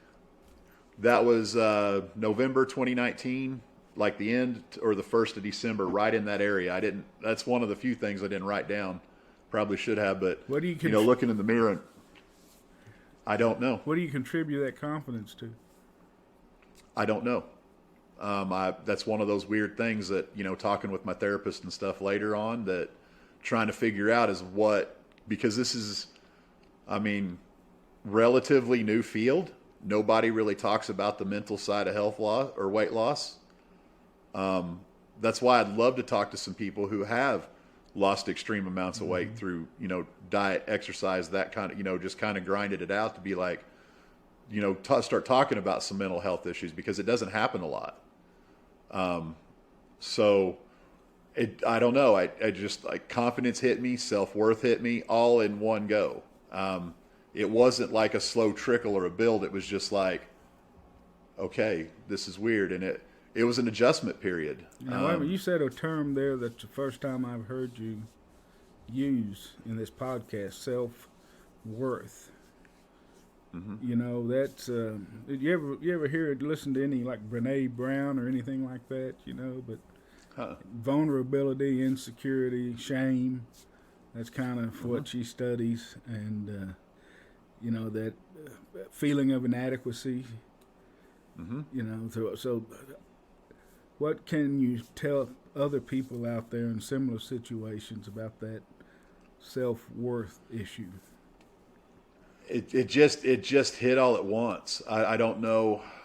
I really wish, in as many times as I've tried to explain this, I just can't. It literally hit me all in one day. I just felt like, hey, I am worth a shit. I am worth the space I take up. I am worth the air that I consume. It was amazing. It was literally one of those awakening type moments. It was a recharge. It was I don't know. It was just one of those all at once type things. it was like literally a switch flipped. And I knew that I had this in the bag. I knew that this was possible at that point. You know, I knew I was able to lose weight. I knew I was able to keep my nutrition. But for some reason, right there in that little situation, that one little time frame, it all clicked. And I started realizing that I am worth the time. I am worth the effort, you know, and this is possible. So where did you go from there? January of 2020. What happens next? You getting more confident? Actually, so let's see. I actually got a phone call December 9th, 2019, from Diamond Dallas Page. He reached out to you December 9th of 2019. Yes, sir. I'd lost 236 pounds, and he had seen some of my posts on Instagram and reached out. And I remember, you know, him asking me, you know, how I was doing it and, you know, about my nutrition. And he likes to tell the story of him, you know, recommending some nutrition advice to me. And I right then was like, hey, I'm good. So, well, okay, let me ask you about this. I honestly didn't mean anything disrespectful about it, but by December 2019, you know, my nutrition was my nutrition. I mean, it was locked in. There wasn't. It was a law in my head at that point. DDP Yoga is not just a fitness program. There's also a nutrition program part of it, which you know, which is basically I follow many of the tenets of the DDPY nutrition, and I tweaked it for me, and it worked for me. But you know, what works for one person is not going to work for everyone, and that's why Justin's lost 400 pounds doing it his way. And so, you know, it's hard to argue with 236, a man who's lost 236 pounds on his own. I think in that conversation, he knew that I had my nutrition dialed in. Like that was no longer an issue. The food addiction was no longer an issue. You know, that was all under control. And by then it was just a matter of getting my exercise right. He recommended that I step my game up to the app and check in from time to time. And so I got the app a couple of days later and started with it. And which workouts did you start with on the app? By that time you'd been doing it 2-3 months. So which 3 months of energy and red hot core? No. By November we had moved up to Strength Builder, and by Thanksgiving of 2019, we were doing Diamond Cutter 2.0 and Double Black Diamond. Woo! So from September of 2016. Wait a minute. You did Double Black Diamond in 2 months of doing it? Yes, sir. First of December, we did Double Black Diamond. That's crazy. I still had to modify my push-ups. Yeah. But I was able to make it through the workouts, and sweaty mess. I mean, but like I said, that work ethic kicked in, that, you know, that I'm going to do this kicked in, and it was off to the races. There was times I would do 2 and 3 workouts a day, you know, just because, you know, you feel better. You get that endorphin rush from the workout. You're losing weight, you're dropping weight, your knees are feeling better, your back feels better. You start to see veins popping out of your arms. You start building some muscle. It's just amazing how much better you feel. And it's just, you know, getting out the mat and starting up the app with your phone.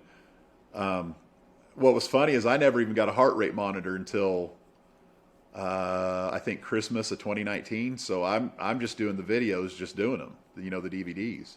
Mm-hmm. And even to this day, half the time when I put on a heart rate monitor, I don't care what it says. I just get it for the point multiplier, or just put it on because everybody else has got theirs on. Yeah. So to me nowadays, it's more just about getting the workout in. Dang. So talk to Dallas, turn the year in 2020, and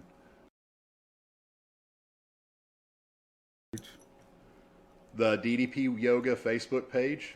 And that group is all one word, DDP Yoga. There's 70,000 people in it now. All positive. It's unbelievable. It's a it's an insane group, and it's probably one of the most positive places on the internet. I agree. All right, go ahead. You started it. You were in the group. You started hearing about the I Positively Unstoppable Challenge. and I entered. I filled out, I believe, the application, and true to my nature, my competitiveness kicked in. I started seeing everybody in the challenge as a competitor and an enemy and somebody I had to beat. So I very nicely wrote a letter to DDPY and said, I will continue to post. I will continue to help people. I will continue doing my journey, but this contest is not for me, because if I continue, it'll be only about the money and it won't be about anything other than that. So I withdrew from the contest, to be honest with you. In words, I kept posting. I kept killing it. And then seems like some mouthy Texan came around the 1st of March mouthing off that he was going to lose 100 pounds faster than I was. Yeah, I don't know who that could have been. And to be perfectly honest with you, like when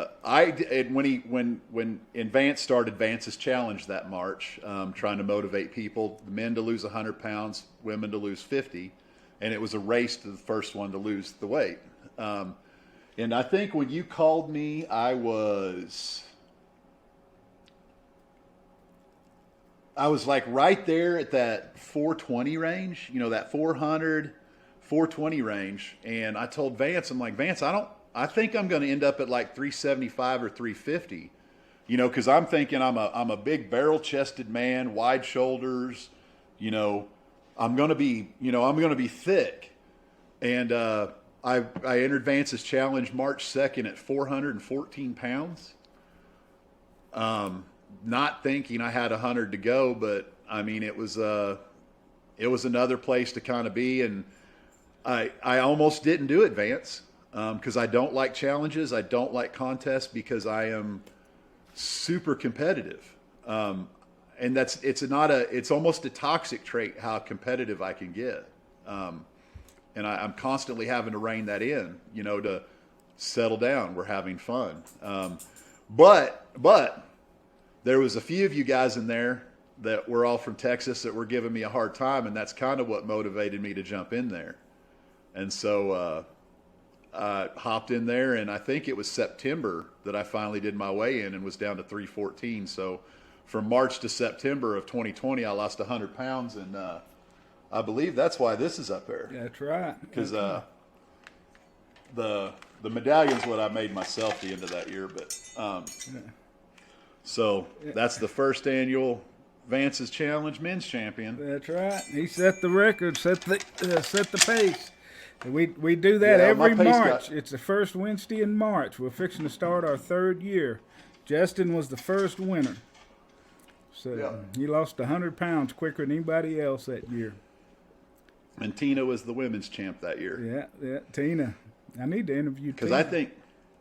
Because I think Tina came in, like she hit hers right like a few days before it, because we came in like pretty neck and neck that year. Yeah.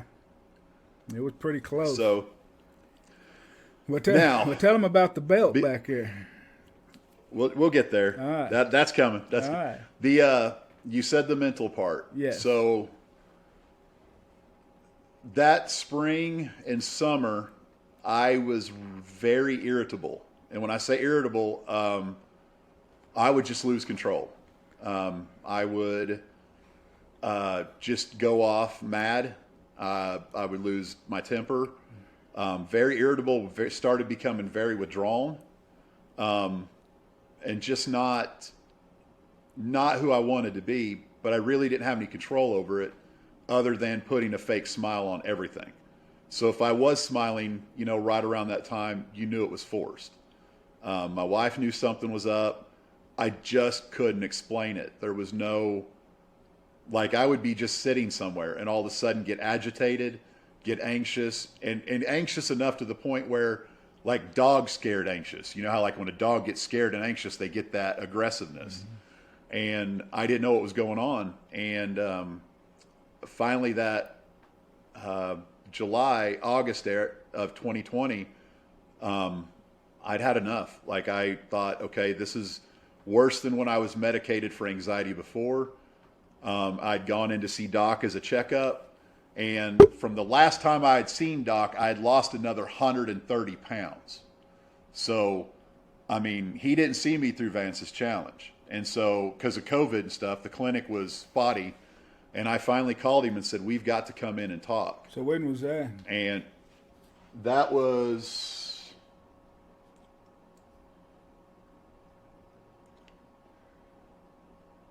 That would have been August, right there at the end of July, 1st of August. Just put August is when I to Doc. Yeah.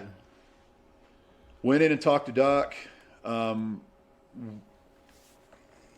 They are trained down there because PTSD is really prevalent, within the Native American community. I from what I understand, and just in 20 minutes, he said, we need to have a very serious talk.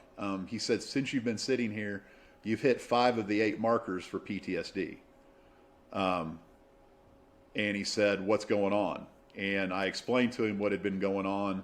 That was right around the time they started requiring masks, to go in places. And anytime my mouth would be covered, I would instantly start hyperventilating. It felt like somebody was shoving their hands up my rib cage. Like I honestly thought at one point, the first time it happened, I was having a heart attack. Like I thought, I am healthy as a horse and I'm having a heart attack. And they were panic attacks and anxiety, stress-induced, situationally induced When did they panic start? Anxiety attacks. When did they start?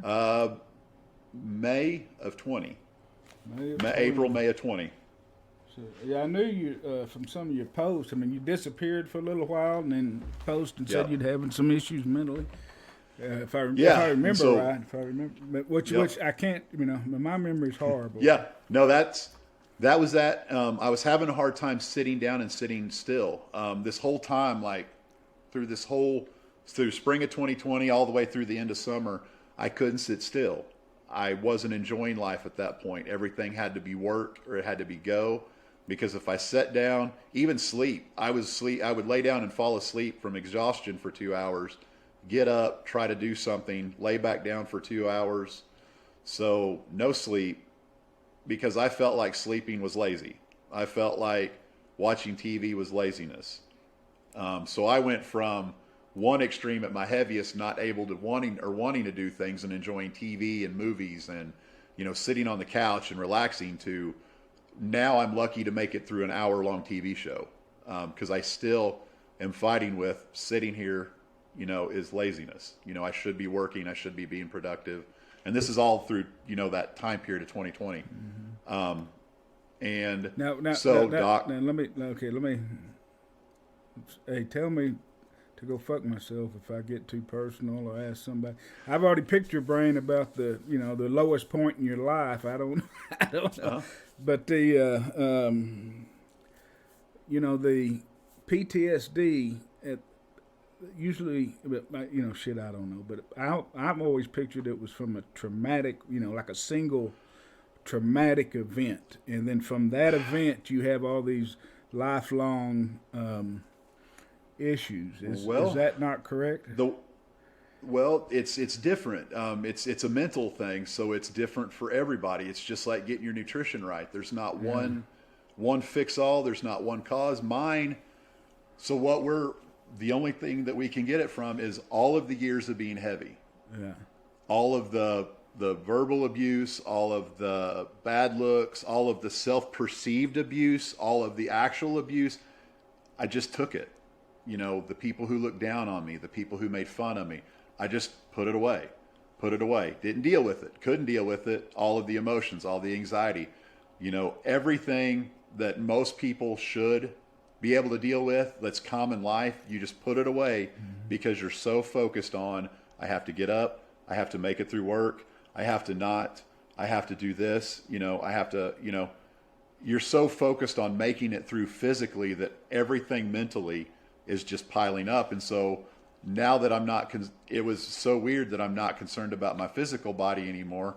Now my mind snaps. So something in there triggered that. And so all of this stuff I can, back then a smell could set me off. A memory, it would just trigger something subconsciously that would trip my PTSD and put me into panic and fight mode. So if I understand your answer right, it sounds like that the weight-related and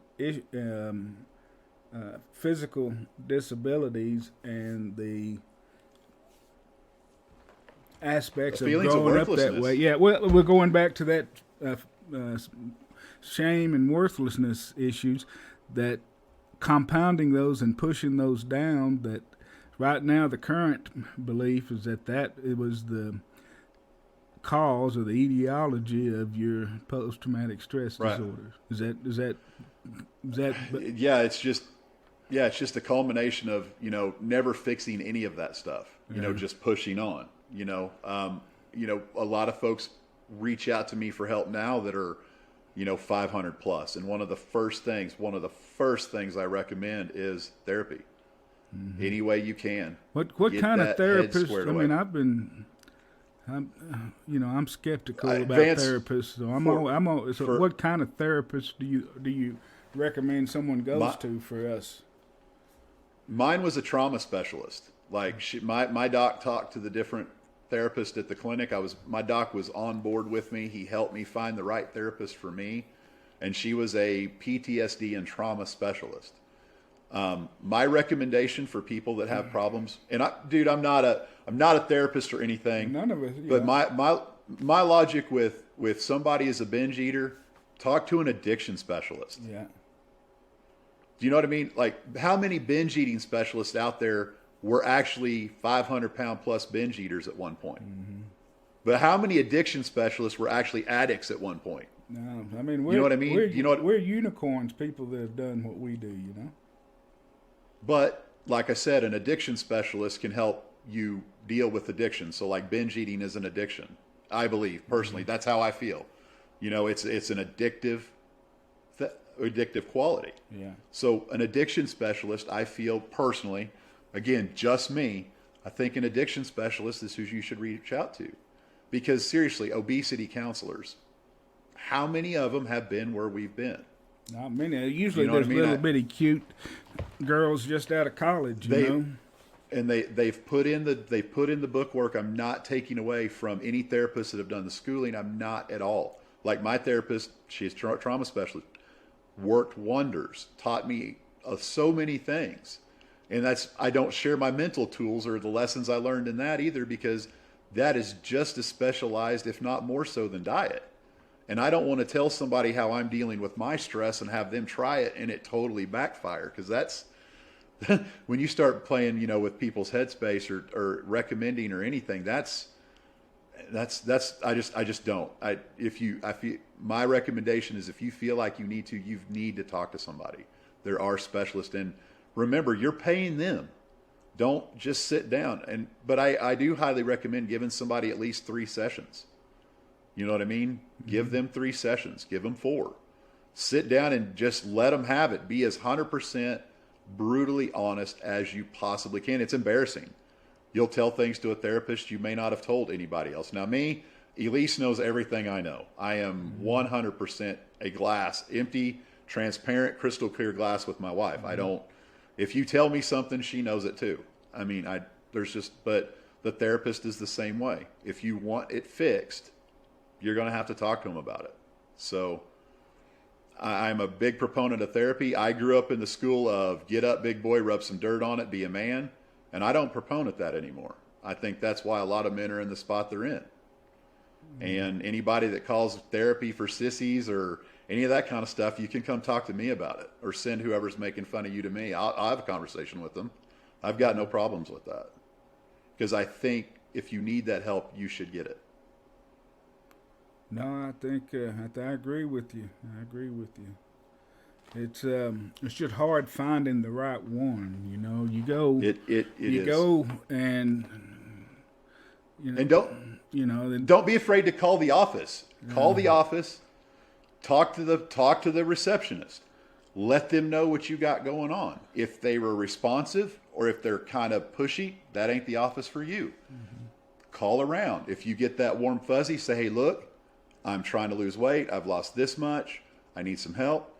If they not have it, a lot of them will recommend or try to help. So, I mean, it's trial and error. You're going to have to do a little bit of legwork, but, you know, fortunately we're in that time and age where this little thing here, you can type in mental health therapist or something, go down through the list, push button, go, hey, I'm having these problems. Do you have somebody? I mean, it's that easy. I mean, I don't know about religious stuff. I know a lot of churches have some counseling options. I'm always bring that a healthy dose of legal skepticism to everything that I go to, you know. But anyway, enough with me. Back to you. 2020, you're kicking ass, and all of a sudden the mental side catches up. What do you do? I start therapy. End of August 2020, I'm full-on therapist. I found out from my doctor, you know, around this time that a lot of folks that go through gastric bypass go through a complete psychological evaluation before they have the surgery, because losing excessive amount of weights is hard for your mind to comprehend. You know what I mean? Because you're here, then you're here, especially with the rate that I lost it. Because I think I lost weight faster than even gastric bypass patients, you know, but I was also rebuilding my body at the same time. So it wasn't like I have to get to a healthy weight before I can exercise. I mean, I started exercising at 528. So by the time I'm getting down to, you know, that 300, you know, that under 400 mark, I mean, I'm already in better shape than most of the people that are, you know, in shape or smaller than me. And so just making these leaps and bounds, and then trying to get my mind to accept these changes, you know, because there was still times where I would feel like 700 pounds, but I'm 350. And so my therapist worked with me. We went through all kinds of different therapies and all kinds of different things like meditation. We did EMDR therapy. We did books, journaling. And what was funny was I think she had me pegged from like visit number 4, because she always suggested all these things. And so I took it upon myself to go, okay, I have to read every night. I have to meditate. I have to this. I have to that. I have to this. And finally, in February of 2021, I cracked and said, look, I'm not doing this shit. I'm going to do it this way. And she started smiling. And she goes, I never said you had to do those things. I recommended them. And she goes, I was waiting for you to take all this stuff that we've been working on and develop your own plan. She goes, because that's exactly what you did with weight loss, and that's what you had to do to make that successful. Why didn't you say, well, shit, by August to February, 4 months? That's a lot of money. I wish you'd have told me that back at the first. Well, it's you got to work through the process, I guess. But if she would have told me that back then, I wouldn't have gone through and picked out, like, from the meditation, which parts of the meditation do I like, which part of that practice helped me the most. You know, it's just like I'm DDPY. a big proponent of meditation, man. I know I'm a big proponent of it. I picked the sections from it that I like, and I use those while I'm doing I've kind of combined it with my DDPY practice, you know, the breathing part of it. I like that part of the meditation. So I've taken, you know, some of that, you know, from the different meditations that I've done through the Waking Up app and whatnot, and transferred those to my daily. Got through. Go ahead. I'm sorry. Go ahead. No, I was just getting through the therapy and stuff, and then I get a call from DDPY at the end of September 2021, and they want to record my weight loss story up to this point, because I'd lost, you know, I was down to 314. You know, I was getting close to that 400 mark, and so they're like, this guy named Steve Yu calls me and said he's going to be out here. Wizard. Well, I don't know that at this point. He comes out Thursday and comes to the house and fixed dinner, and we're talking, and I said, hey, I want to ask you, is there a nicer man on the planet? Have you ever met a nicer man than Steve Yu? No, he's incredible. Go ahead. I'm sorry. But no, no. But he came to the house, and I remember asking him, and this is embarrassing to say. I'm like, so are you DDP's like assistant, or? And he's like, I'm the president of the company. I was like, oh, okay, well, this takes on a whole new, this is a whole new dimension. So he records our story, and he interviews my wife and I, and we spend some time with him, and flies, he leaves Friday, and then I get a call in November, and I had actually placed since I'd entered the Positively Unstoppable contest, with what I'd accomplished in 2020 with my weight loss, my posting, my documentation, picture-wise anyways, not video, I was actually a finalist. And so that's where this came from. Mm-hmm. And so 2020, Hold it up there so they can read it. Hold it up there. Let's see. Justin Dobbins, finalist. He's got DDP with his arms outstretched. It's a little scratched. Yeah, mine's a little scratched up and dirty because I take mine everywhere. This happened recently too. Oh, Dallas signed it. It looked like bang. He said bang, and he signed it. All right, badass, badass. Yep, he did that when I was down there this last time. And so they put the little badges on the side. Yeah. And I saw the champion's belt this year. They put a Team Relentless logo on them. Yes. So, Maria showed me that last week. Said they drew it up for their year, their group of finalists year. I really kind of like that. I really kind of like that Team Relentless badge. So I own a metal shop. So you're making your own badge. Unstoppable 4 is going to have them pretty quick too. So the 2020 winners are going to have one too. Have their own badge. Yeah, that's badass. So, y'all are setting. It's almost like you just make people do things that you start trends like people wearing Speedos and shit. Well, hey, that belt right now. When I won that belt, January 2021. That belt's still on offer. If somebody documents that they lose 401 pounds in 695 days or less, that belt's theirs. That's it. Wait a minute. 401 pounds. You're throwing it out there. In 695 days, I want it documented through diet and exercise. And they got to do it at that scale at your doctor's clinic. No, I don't. I mean, hey, look, if somebody wants to do it, if somebody wants to lose 401 pounds in 695 I'll sign it too. I mean, that's a huge accomplishment. What does that break down to a month or something? You ever figured it out? I haven't. Yeah. When we went down there to the contest. That's less than 2 years, isn't it? Yes, sir. That's less than 2 years. That's over 200 a year, more than 200 a year. That's badass, man. And I actually hit my goal while we were in Atlanta for the finalist deal. So I weighed in at the hotel lobby, and what was upsetting was a lot of these big milestones and stuff I wasn't recording because I just never have been big into recording or pictures. Mm-hmm.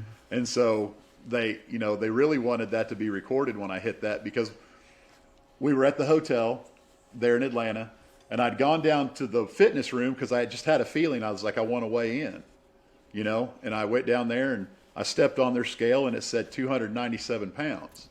401. And I was like, my eyes got this big, and I ran out of the exercise room, ran out of the pool area, and realized that my phone, my room key, my wallet, and everything was sitting right up there on the deal at the.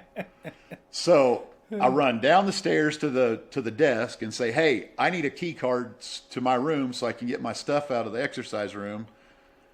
And she's like, are you okay? And I told her she's like, oh my God. So she got me the card, and I ran back up and got my stuff and stepped on the scale and took a picture.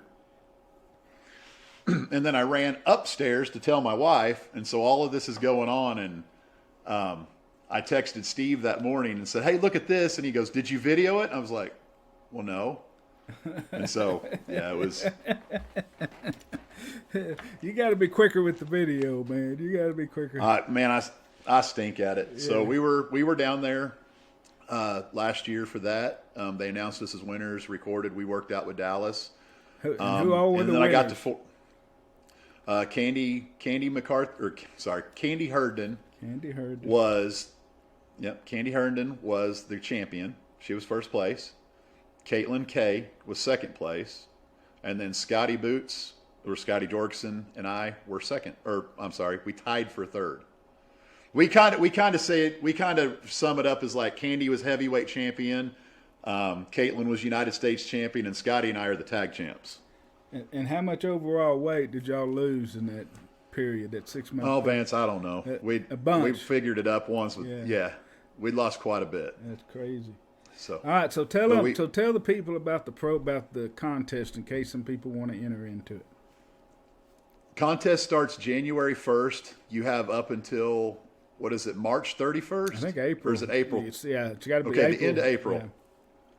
April 30th. You got anywhere in there to start, and you have to finish by October 31st, right? Yep, I think that's right. And I'm really the wrong person to ask about this because, like I said, my documentation was garbage. I got in on accomplishment, and those people playing now, they're playing to win. Mm-hmm. So that accomplishment thing's not going to get you by. You're going to have to do the documentation. You're going to need to do the videos, but it's all set up within the rules. So you sign up and you transform your life in that 6 months. And how much does it cost to join? Nothing. It's free of charge.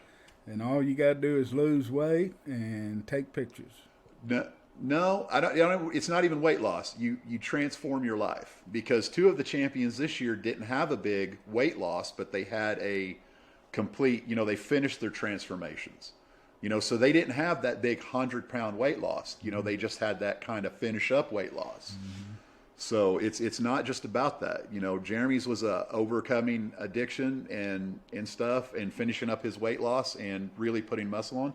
Stephanie Kelly's was kind of making that transition from weight loss to maintenance mode.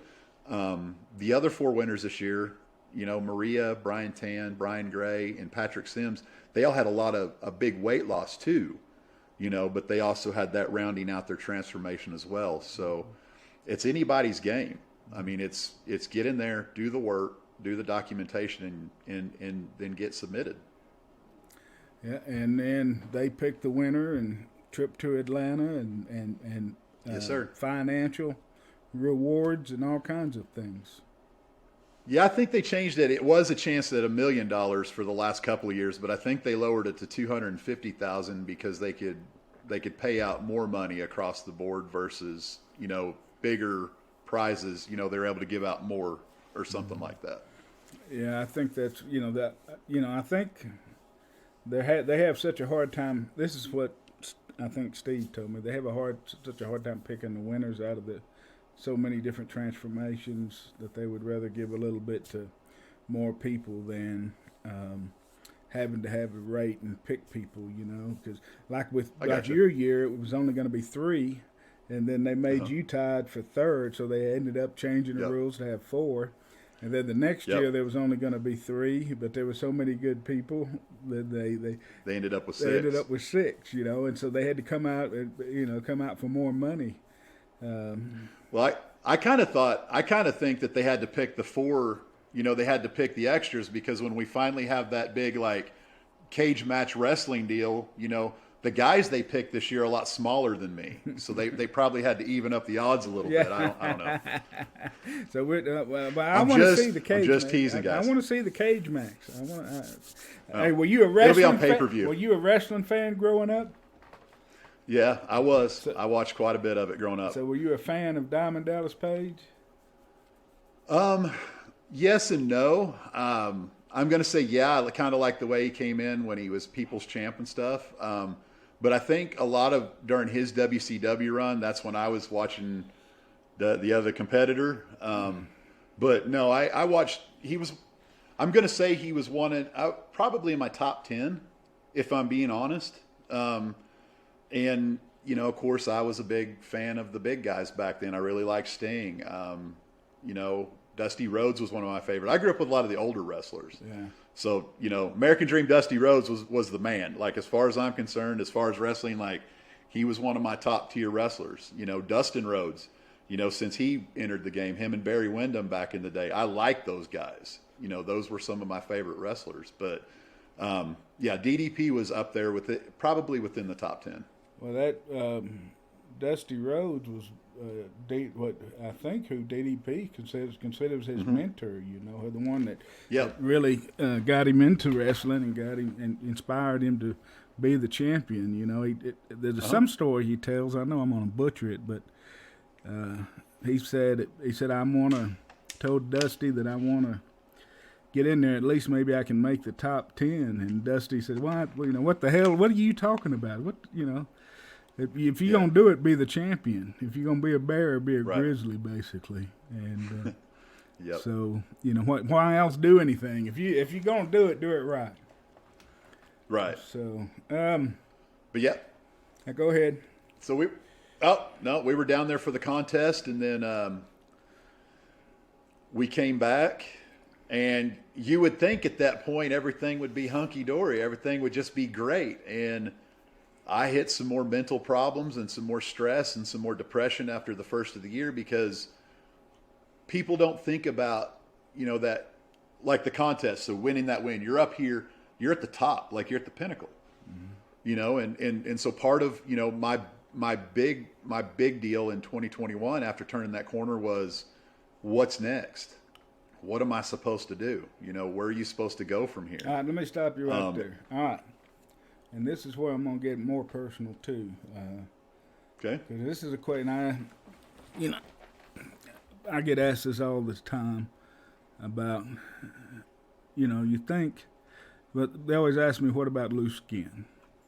Oh yeah. They always ask me that. Always, everybody, Every day. Everybody asks me that. I mean, people, the biggest concern. So when you were losing the weight, what did you think you were going to look like when you got down, and how does what you look like? I mean, tell us about your journey, about the mental side of that. Well, I keep hearing, I get a lot of compliments now that I'm handsome now. Yeah. I mean, I was like, well, wait a minute. Is that a compliment or what? That's right. So, the physical transformation has been crazy. We didn't have a clue. I had no clue what I was going to look like. Like I said, we thought I'd be, you know, barrel chested and wide shouldered, and I'm still pretty broad. But what's funny is, you get to that point where you're not losing fat off the external, but then your rib cage starts coming in because you start losing that visceral organ fat. So, you know, when I hear I'm broad chested, man, I was too. I mean, I went from wearing a 10X shirt that I couldn't button to wearing, I'm in a 2X t-shirt now. You know, tell me about barrel chest and broad shoulders. I had them. And it's like when you start whittling that down and really getting into those deep pockets of fat and everything, that you're like, wow, I'm a normal size, you know, more normal size. Mm-hmm. And I knew there was going to be loose skin, and we saw where it was going to be: chest, belly, thighs, arms, because you don't get that big and stretch the skin out that much. And that was a big problem that I had the beginning of this year. A big problem was I'm still trying to lose the weight around my middle, you know. When I look down, I see that skin hanging, and I see that skin bunched up, you know, at the top of my belly. And you think, well, I've got a gut. Well, there's no gut there. It's just where the scar tissue and where all of that skin naturally hangs. So yeah, it looks like you've got a gut, but it's not. There's nothing in the world that I can do besides surgery about the skin. Well, you told me one time the doctor told you not to lose any more weight. Yep. That was spring of 2021. I continually tried to hold my weight below 300 pounds. I wanted to be under 300, and every time I would get below 300, I would get real lethargic because I was still eating a calorie deficit. But I wanted to be below 300 because that was what I had in mind. But that was where I wanted to be. But to stay there, I was still in weight loss mode. I was still trying to lose weight, but you know, you go from. So one of the things we talked about previously was I went from being a great swimmer because I didn't have to work hard at staying above water because I floated, to now I'm negatively buoyant. I can't float now. I do not float if I get in the swimming pool, I can lay flat on the bottom. My legs don't float. My arms don't float. Negatively buoyant. Zero buoyancy. Zero buoyancy. So, yeah. So now, do you remember getting in a pool, like you take some of the weight off of you when you're bigger? Now I'm just standing in a damn concrete hole of water up to my neck, and I'm like, well, this is stupid. There's none of that. There's none of that, taking the weight off unless I'm wearing a life jacket or something. Yeah. None. Zero weightlessness in water now. It is just standing in a hole of water. And I'm like, well, I'm done with this. So, but yeah, all through there. But I finally went into the doctor again in May of 2021 and, wasn't feeling the best, was right there at that 300 mark. And he could tell something wasn't wrong again, or something wasn't right again. And I kept telling him, I want to lose this. I want to lose this. And he grabbed a hold of it and he said, that is tissue. There is nothing you can do to lose that. And my wife had been telling me this the whole time. He said, you can work yourself to death and you're not going to lose the loose skin. It's amazing how often they're right, isn't it? Yeah. So at that point, I decided that I will live with the loose skin at this point. I started thinking last spring I was ready to look into removal surgery, but summer entered and I went right back into that work mode and working out my frustrations, through physical labor instead of dealing with them mentally. Enter fall time when I'm not able to get out and work that hard. Some of that old, feelings of PTSD and anxiousness started coming back and, started getting real cagey. But I figured out over the summer that my sweet spot for weight is 320 to 330. That's where I feel the best. And also, from May of this year, when I increased my calorie intake, I started drinking a protein shake in the morning. So that's added a significant amount of calories because I make a bigger one than I need to because I just don't like breakfast, but I have to have that fuel to get going. I've put on 20 pounds of lean muscle over the summer, through my shoulders, chest, legs. So, that's a thing. You get down to your weight loss goal and you have to kick that caloric intake up to be in maintenance. Otherwise, you're constantly trying to lose. Your body won't take it. It'll start revolting. All right. Describe, toward the end of your weight loss, describe a typical week, food and exercise-wise. I've never written any of that food stuff down. I still, to this day, eat when I'm hungry. Describe just whatever it is. That's what, protein. Yeah, you don't have to be exact or anything. Since I got it through my head that 320 is an okay weight to be at, where I go 10 pounds either way. I know that's a big fluctuation, but starting out at 700, I'll stay between that 310 and 320. Like I know when I start getting below 320, like 315, 312, that's when I start getting that, okay, my activity's kicked up, so I need to kick my calories up a little bit. So I try to get back up to that 320 mark where I feel the best. But sometimes when you kick those calories up and you're used to running that, you'll run that for a week or so, and your activity kind of slows down a bit, and you go, oh, I've put on a few pounds. Well, cut those calories. That's how I do it. You know what I mean? That's my gauge. 325, 326. I'm okay because I know sooner or later my physical activity is going to kick back up, and that I don't stress the 5 pounds. How often do you I know that weekly, bi-weekly. I don't put a lot of stock into it. I use it as a gauge now, but I'm pretty good at sticking right there in that 320 mark. And what are your meals? Typical meal for me now in the morning is I've got a 24-ounce cup. It's 2 scoops of protein powder. I use MRM Nutrition, which is a whey protein with no sugar. And then I put 2 to 4 tablespoons of natural peanut butter in it. And then top it off with milk and hit it with the immersion blender. And then that's breakfast. Lunch is one of those deals that if I'm not really working that much that day, I might have a handful of cashews or peanuts or something like that. I drink a gallon of water a day on the minimum. And then dinner is usually some kind of meat, vegetables, that kind of thing. What about when you were still losing weight? How was it different? There were times when I was losing the weight, like in the early days, that I had to make myself eat. My body I'm assuming had switched over to like that ketogenic, that ketosis where it's fat adapted and burning fat. Man, I had 400 pounds of fat evidently that I could burn, so, the beginnings I had to make myself eat, and I would make myself eat at least one good solid meal a day.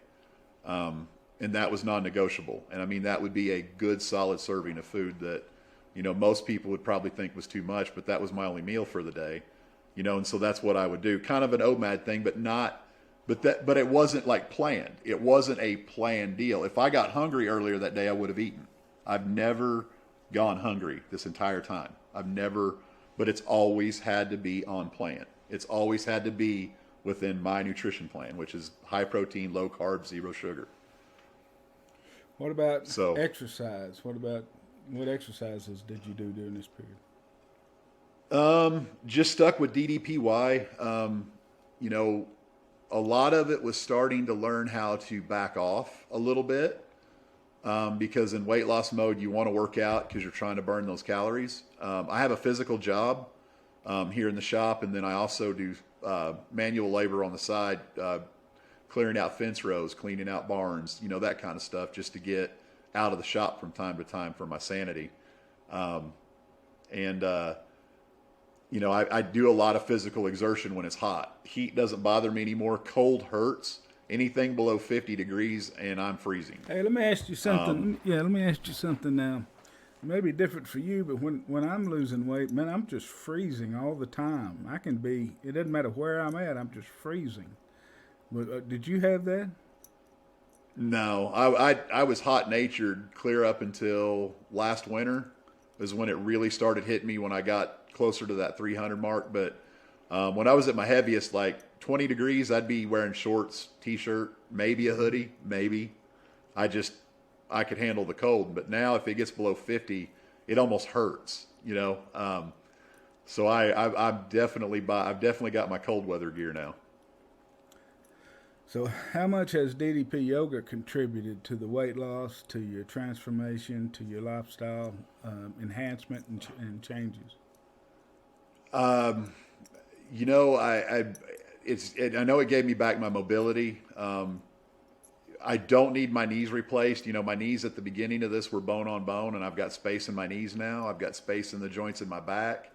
And that's just, I guess, from building up the little muscles, the mobility muscles on top of the big ones. My cardio's the best it's ever been. My resting heart rate is 65. I mean, for somebody my size, that's pretty good. And it takes quite a bit to get it to start moving in that right direction. Like, it's 10 minutes in a workout, in an hour-long hard physical workout before my heart rate starts getting up into the target zone. I'm able to work longer, harder. It is just giving it back. And the crazy part is you don't think doing that 25, 30-minute, hour-long workout on that mat is going to do all that. But the thing I like about DDPY is, I keep people keep telling me to go to the gym, lift weights, that'll tighten the skin up, or it'll put on muscle and take up the loose skin. I'm 43, Vance. I don't want to be going to the gym when I'm 60 to keep the muscle big, to keep the skin tight. I can do DDP yoga till what? Teddy's what, pushing 90? Yeah. And Teddy's still... he just, I think it was 87th birthday, I think. Over Christmas was 87th birthday of Ted's. And he's still doing DDP yoga. So this is one of those deals that I can do from now on, and I don't have to go to the gym. So, but certainly, I know that the loose skin is going to come off, and that is one of those things that we're focused on this year.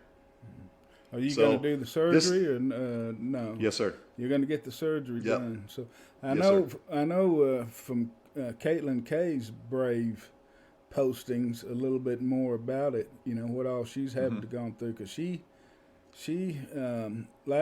was one of the winners with you, right?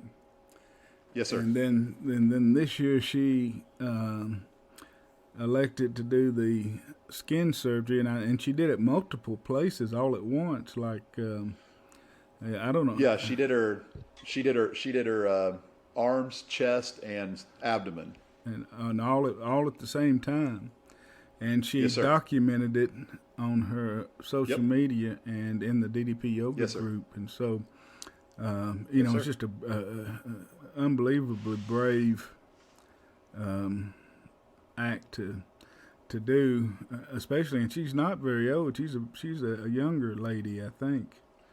Yes, sir. And In her early 30s. so it's very very brave thing to do. But it showed me a lot about how it works and what they do. But I mean, you've got to be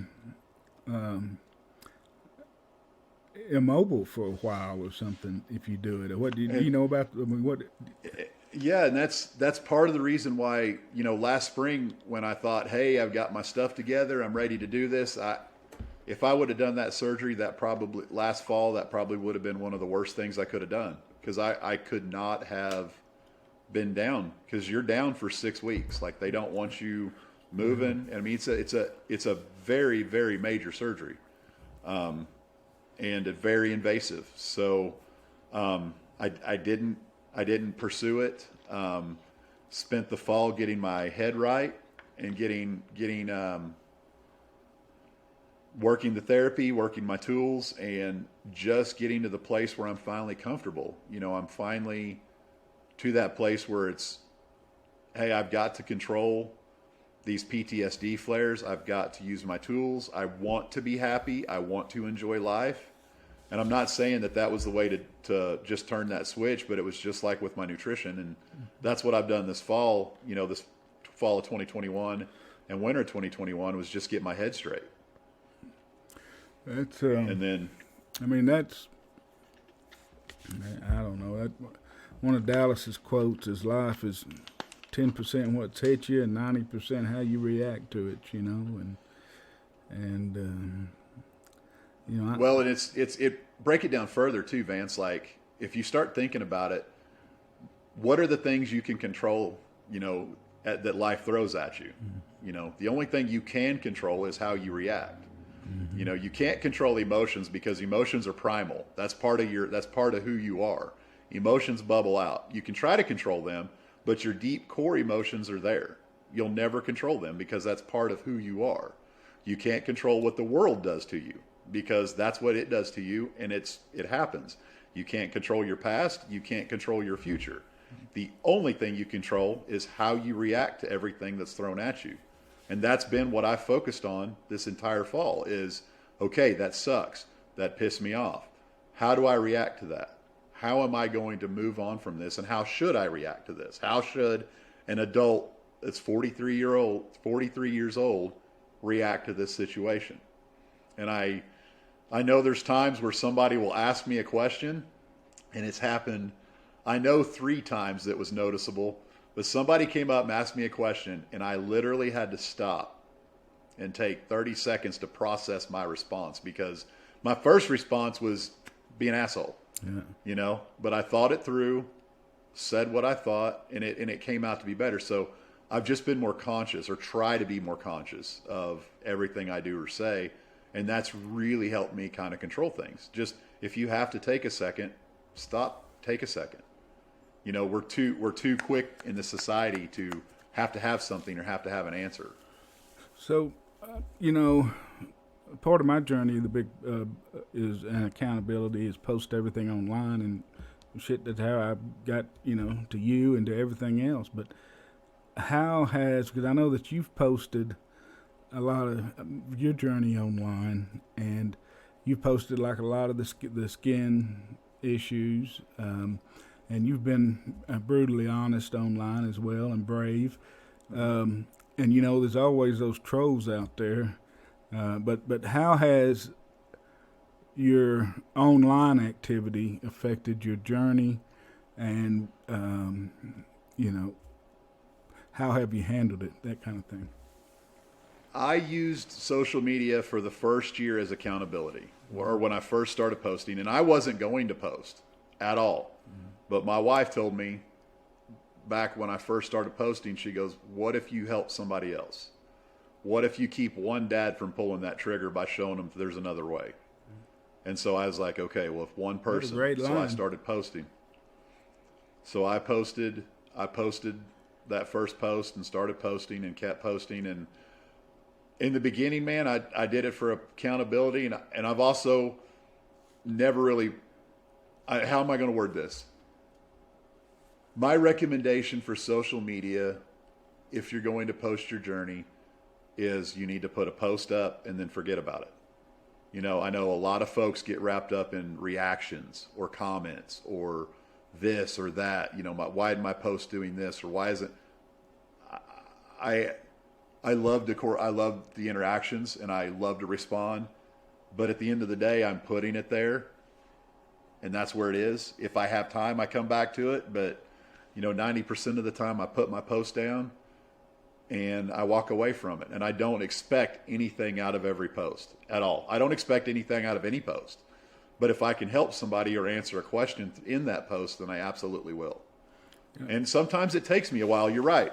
There are times, I mean, it sounds like I have everything put together, but there's days that I just need to step back and work on me. Mm-hmm. You know, there's days where I've just got to step back and go, I'm done with social media for 24 hours. You know, I'm done. And then I'll come back. But that's the recommendation, is don't get wrapped up with reactions. Just put your post up and then walk away. If you can help somebody on that particular thread, awesome. If you can't, fine. And the trolls, you're going to have them. But, I mean, that's with everything. I just don't engage them. I don't give them the satisfaction. And a lot of times, you know, when they do jump on you or say something that's out of character, they're hurting too. Mm-hmm.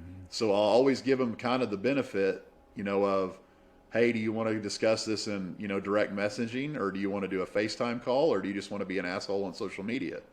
And that will usually either get them in the DMs to find out they're in a low spot and they're just kind of lashing out, or no, they are just a complete jackass and, you know, they're not worth your time.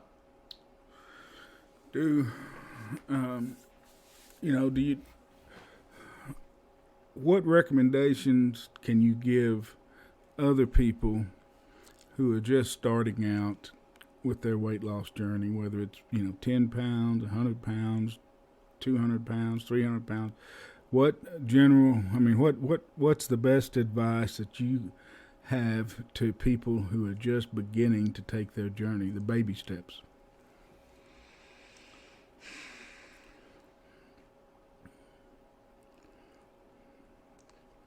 You know, one of the biggest things is, if you've struggled, you need to look back at your food choices. There's literally, probably 5,000 different eating plans out there. You know, the biggest key is trying to find something that doesn't deal with a lot of processed and a lot of sugar. And then make that a lifestyle change. Make sure that this isn't, those weight loss goals, it's not just a goal. I mean, if you're just saying, hey, I need to lose 50 pounds, great. What then? What are you going to do with it after you catch it? You know, that's what I dealt with a lot, you know, after going down in 2020. That's what I dealt with 2021 the whole time is, hey, look, I reached my goal. Now what? Now what am I supposed to do? You know, so you need to be thinking about that. And it's not like, hey, look, I lost my goal. I reached my goal. Yay, it's over. Because if you start eating the way you were, you're going to put it right back on. So it's find something and just decide that I'm going to have to live like this from now on. If food's a problem, get your head wrapped around that first. You know, and if food's that big of a problem, I say you probably need to find some help and talk to somebody, get some professional help and some therapy in the beginning to help get some tools in place to help. So, I mean, you've got to make it work for you. What does the future hold for Justin Dobbins? Well, I'm not sure, man. I went on a road trip here the end of 2021 with Travis Mahaffey from Shamrock Fitness. We got together and did 2,950 miles in a car and did some DDPY along the way, and interacted with the community and met a lot of really great people, something I wouldn't have done before. We're talking about doing a couple more of those road trips here this year. We call it St. Shamrock and Savage. We got a YouTube channel. We kind of recorded all our shenanigans along the way. If somebody wants to follow that YouTube channel, where would what do they know? I can send you the links. Okay. If you'd like me to. Yeah, send me all the links. And at the end, I'll also give you a chance to say wherever you want to be followed and that kind of stuff. Okay. But so go ahead. We did that, and then I started at the end of last year too. I started my own little podcast called The Next 90%. Largely because last fall I kept seeing a lot of people coming up to their weight loss goals, and they were, there's a lot of what's next in this community, and not just in DDPY, but in the weight loss community. I think personally, I feel like that's the biggest cause for failure is we get those weight loss goals, but we don't think past that. We don't think past that 100 pounds. We don't think past that 200 pounds. How many times, honestly, Vance, have you got caught up wanting to get to Wonderland so bad? You just think about that. You obsess about that. I mean, you just get that in your head, and that's all you can focus on, but you never focus on, okay, what happens if I catch it? Yeah. It's kind of like trying to catch a tiger. Yeah, you can reach up and grab it by the tail, but what the hell are you going to do when you get a hold of it? So that's something that would be my biggest piece of advice. Circling back around, think about what you're doing after you reach your goal, because with me, I knew I was going to reach my goal. And so the podcast that we started was, we're always told to live life at 90%. To reach and attain those goals. But what happens when you grab that goal? You've got to shift it over, and you've got to think about where the next avenue of life is. What's that next 90 that you're going to try to pursue? And so that was the point of that podcast, was trying to bring that light, to that. You said they on the podcast. Who else on the podcast? Caitlin Kay, my sister from last year, and Positively Unstoppable finalist 2020. Matt Schmidt, who was a contestant last year. He lost 145 pounds last year, and he's turning the corner this year to finish off his transformation. But he's a mover and a shaker. And then Erin Graytrix is on it. She's our Canadian that joined us, and she is within, I think, 10 to 15 pounds of finishing off her transformation too. And how often does the podcast come out, and what all platforms is it on? We are working on our scheduling right now on how I got this harebrained idea to start this up right around Thanksgiving. So we're working on a schedule. Right now we're trying to get on I believe either a weekly or bi-weekly schedule, and we're on YouTube and one other place at the moment. But we are growing. We're learning. Our episodes are getting better. So that's another one of the fun points is with this podcast is we even recorded our planning session. So it's going to be a fun progression to see how much smoother and how it grows. Yeah, well, it's the podcasting. We're both on that podcasting learning curve right now. So it's kind of fun. And then this year, my main focus is, my goals this year are learning how to relax and enjoy life. I've built this body. I've rebuilt myself. I've got, a lot of things that have been squared away physically and mentally, and I haven't been enjoying it. I keep treating it as work. It's work, work, work, and it's not. So my focus this year is relaxing and just trying to enjoy life more. How old are your kids and then now? Get the 16 and 11. What's it like to be with your kids now? It's night and day. I can keep up with them. I can take them places. I'm not embarrassed to go with them. I helped with the band booster club this year when we would go to band competitions. The last competition, we ended up taking the Black Stone and doing burgers and we did hamburgers for lunch, and then for dinner we did tacos and stuff. So that was a change. They were used to sandwiches and stuff. So just stepping out of my comfort zone and doing more and more things.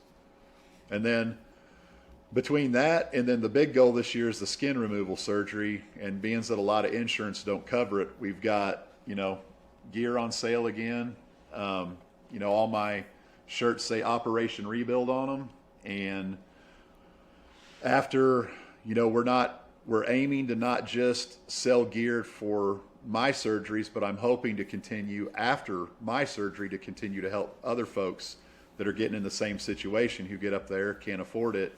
I'd like to get a foundation going in the next 5 to 10 years because I honestly don't have any experience and I'm not sure what I'm getting into, but I'll definitely be able to put the work into it. But I'd love to get a foundation started to help those folks that complete that transformation, but then they're just kind of stuck and they don't have that assistance or they don't have that ability to raise those funds. So I would like to get this going. I believe this is my next step. Now, you told me one time that you really think that your mission or your inspiration or your part of your journey is to help people with the mental side of the weight loss and to help people, and after it's done. I mean, this is. Yes, sir. We've talked a few times about that, and I know this is near and dear to your heart. That's something that's very important to you. And what can you tell people about?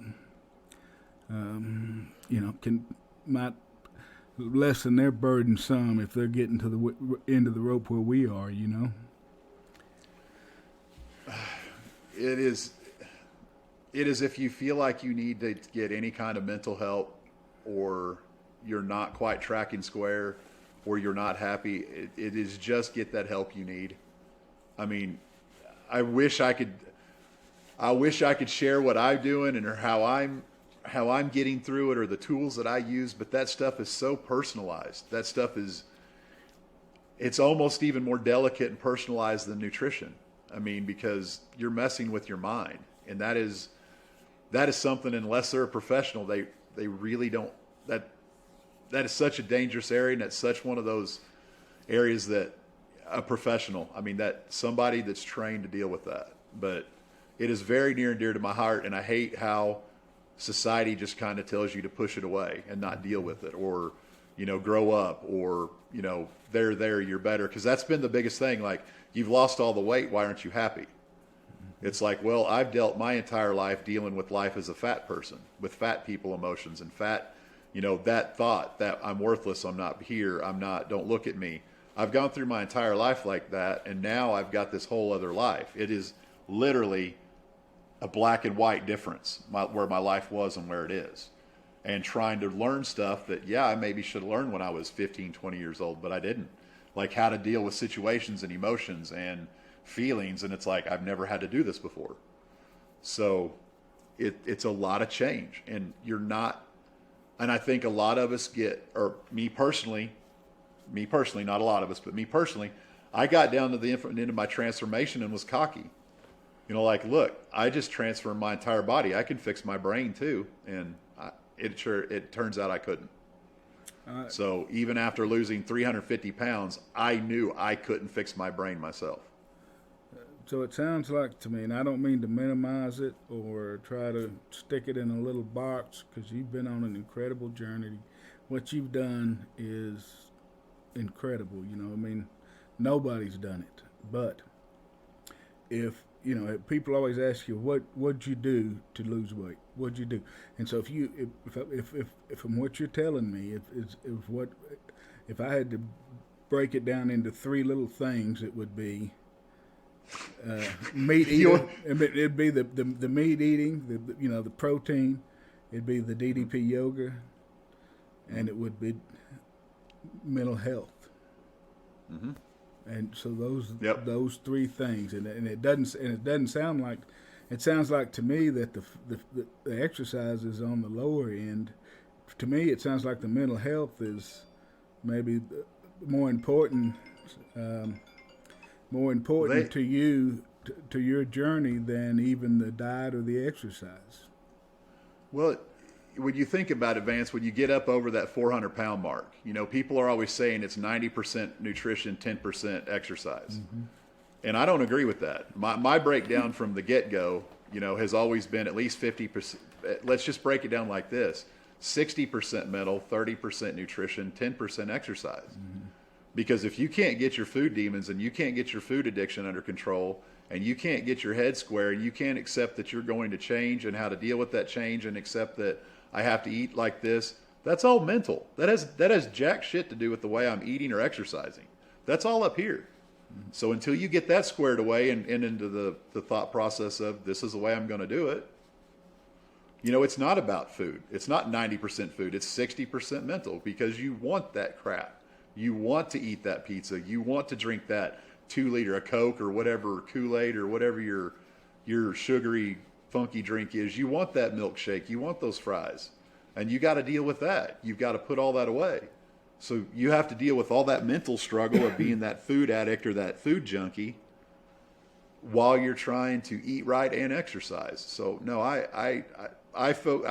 if I had to go back and do it all over again, I maybe would have told my old self to start getting the mental health sooner, and let's work on that. But yeah, work on your diet first and add exercise later.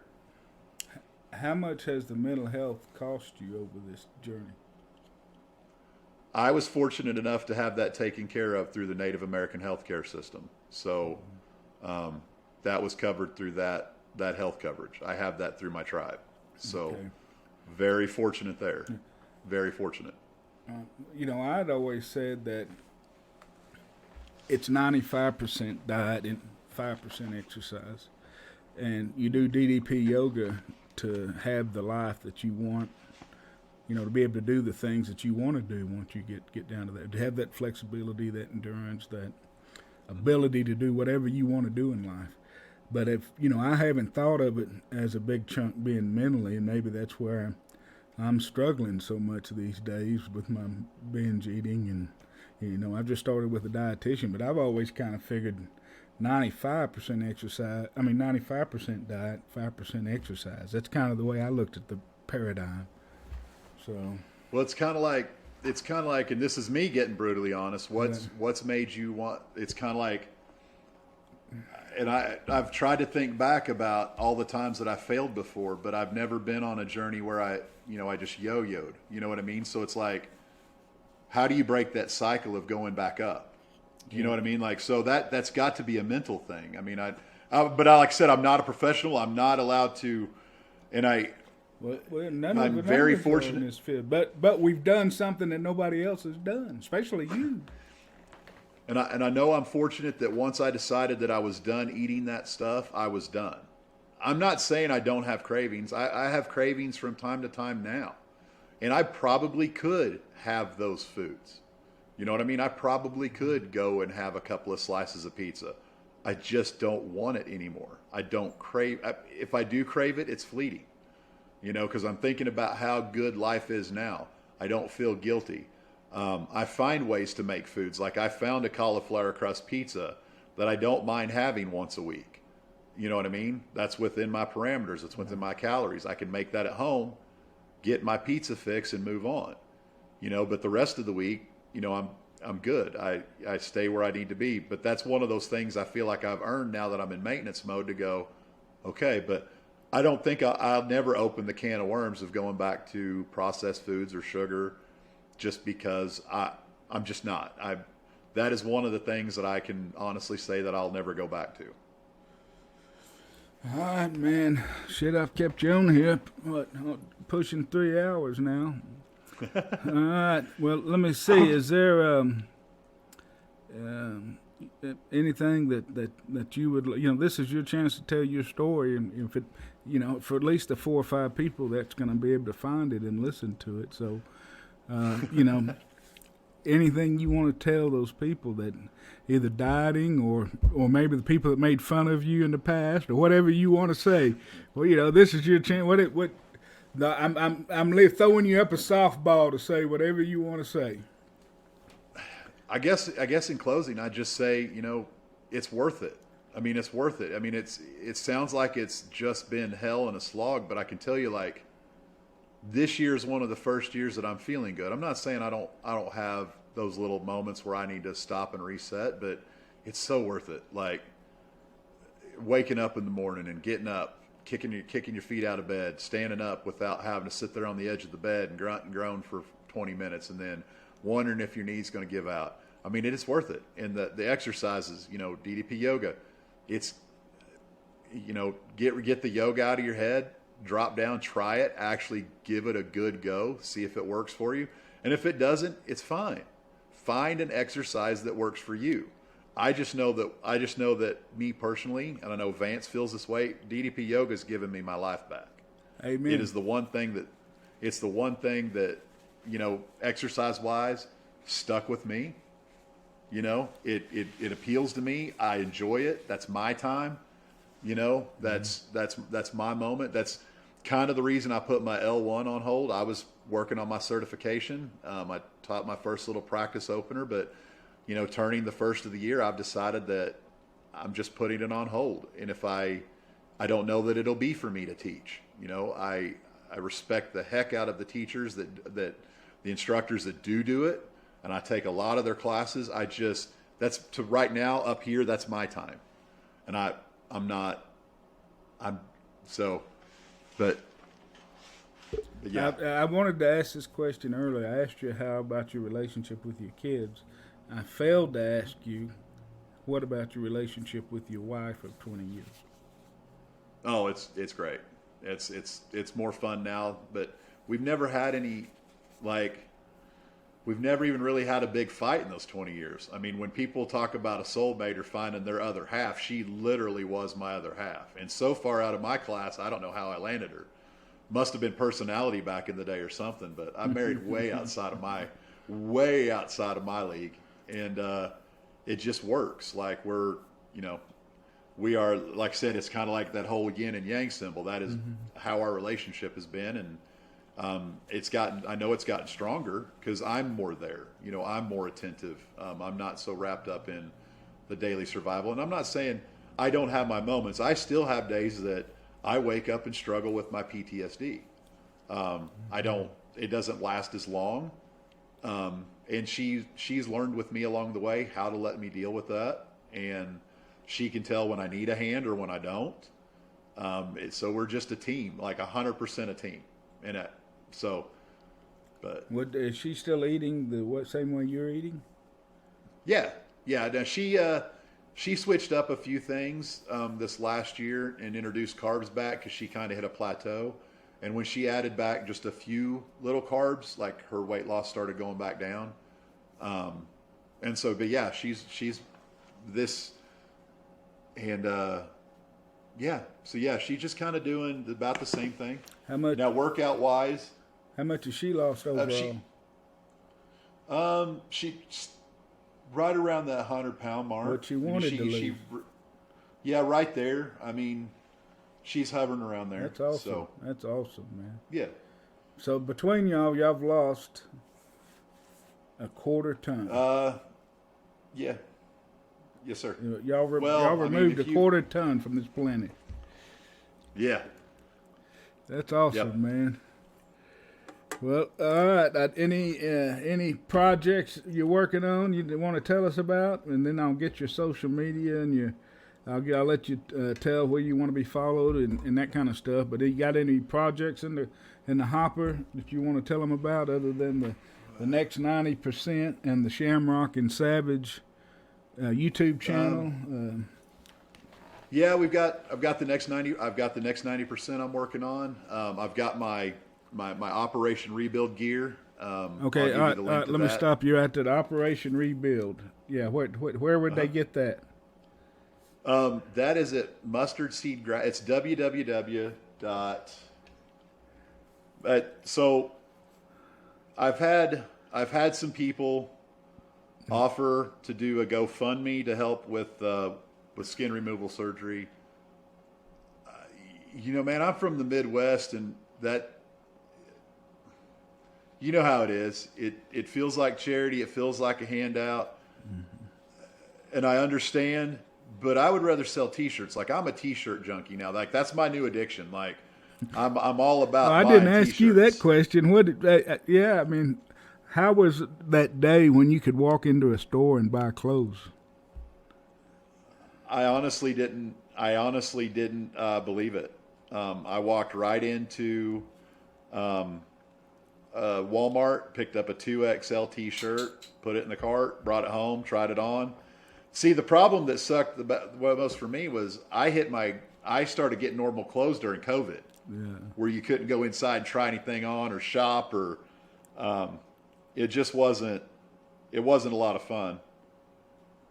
Hold on, I'm looking for that link real quick. Yeah, and that's the Operation Rebuild website. Well, it's not a website. So my mother-in-law owns a t-shirt printing company and like a crafts business, and she's actually handling a lot of the t-shirt sales at this point. And it's Mustard Seed Graphics LLC.com. Mustard Seed Graphics LLC. LLC.com. All right, and then Yep. The next 90% that's what they would search on the podcast On YouTube. and on Yes, sir. YouTube. The next 90%, and then Shamrock Yeah, it and is- Savage. You said it's on YouTube. Yeah. And Saint Shamrock and Savage is on Saint YouTube Savage, too. Shamrock and Savage. Okay, and then Yep. what about if they just wanted to follow you on social media? It's just Justin Dobbins on Facebook. I post anything I post on my personal page. I also post in the DDP Yoga page and Vance's Challenge page. And then it's my Instagram as at Dobbins JW, all lowercase, one word. Okay. And then I recently started a TikTok account, I guess.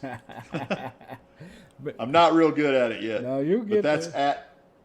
that's at DDPY Savage. Do I follow you on TikTok? I don't remember seeing you on TikTok. Maybe I do. I've got a few videos. I'm still trying to learn that. You can get Something about that's like going down a rabbit hole. You start getting on TikTok, you just get stuck there for a while. yeah. And then you see some post, you're like, I don't know if I'd have put that out on the internet or not. But I just got started on there. What's funny on there is you see some of the big guys working out on TikTok, and you're like, hey man, keep going. It's worth the trouble. And then they message you back. They're like, what the hell do you know? Yeah. It's like, oh. Yeah. So that was a fun one the other day. What? Are you on Twitter? Do you have a Twitter account? Do you ever do it? No, Okay. I have a Twitter. I don't. You don't do it. I have a Twitter account. No, I put one post and was like, I'm no good at Twitter. I get too long-winded. Yeah. You can't be restricted by 140 characters.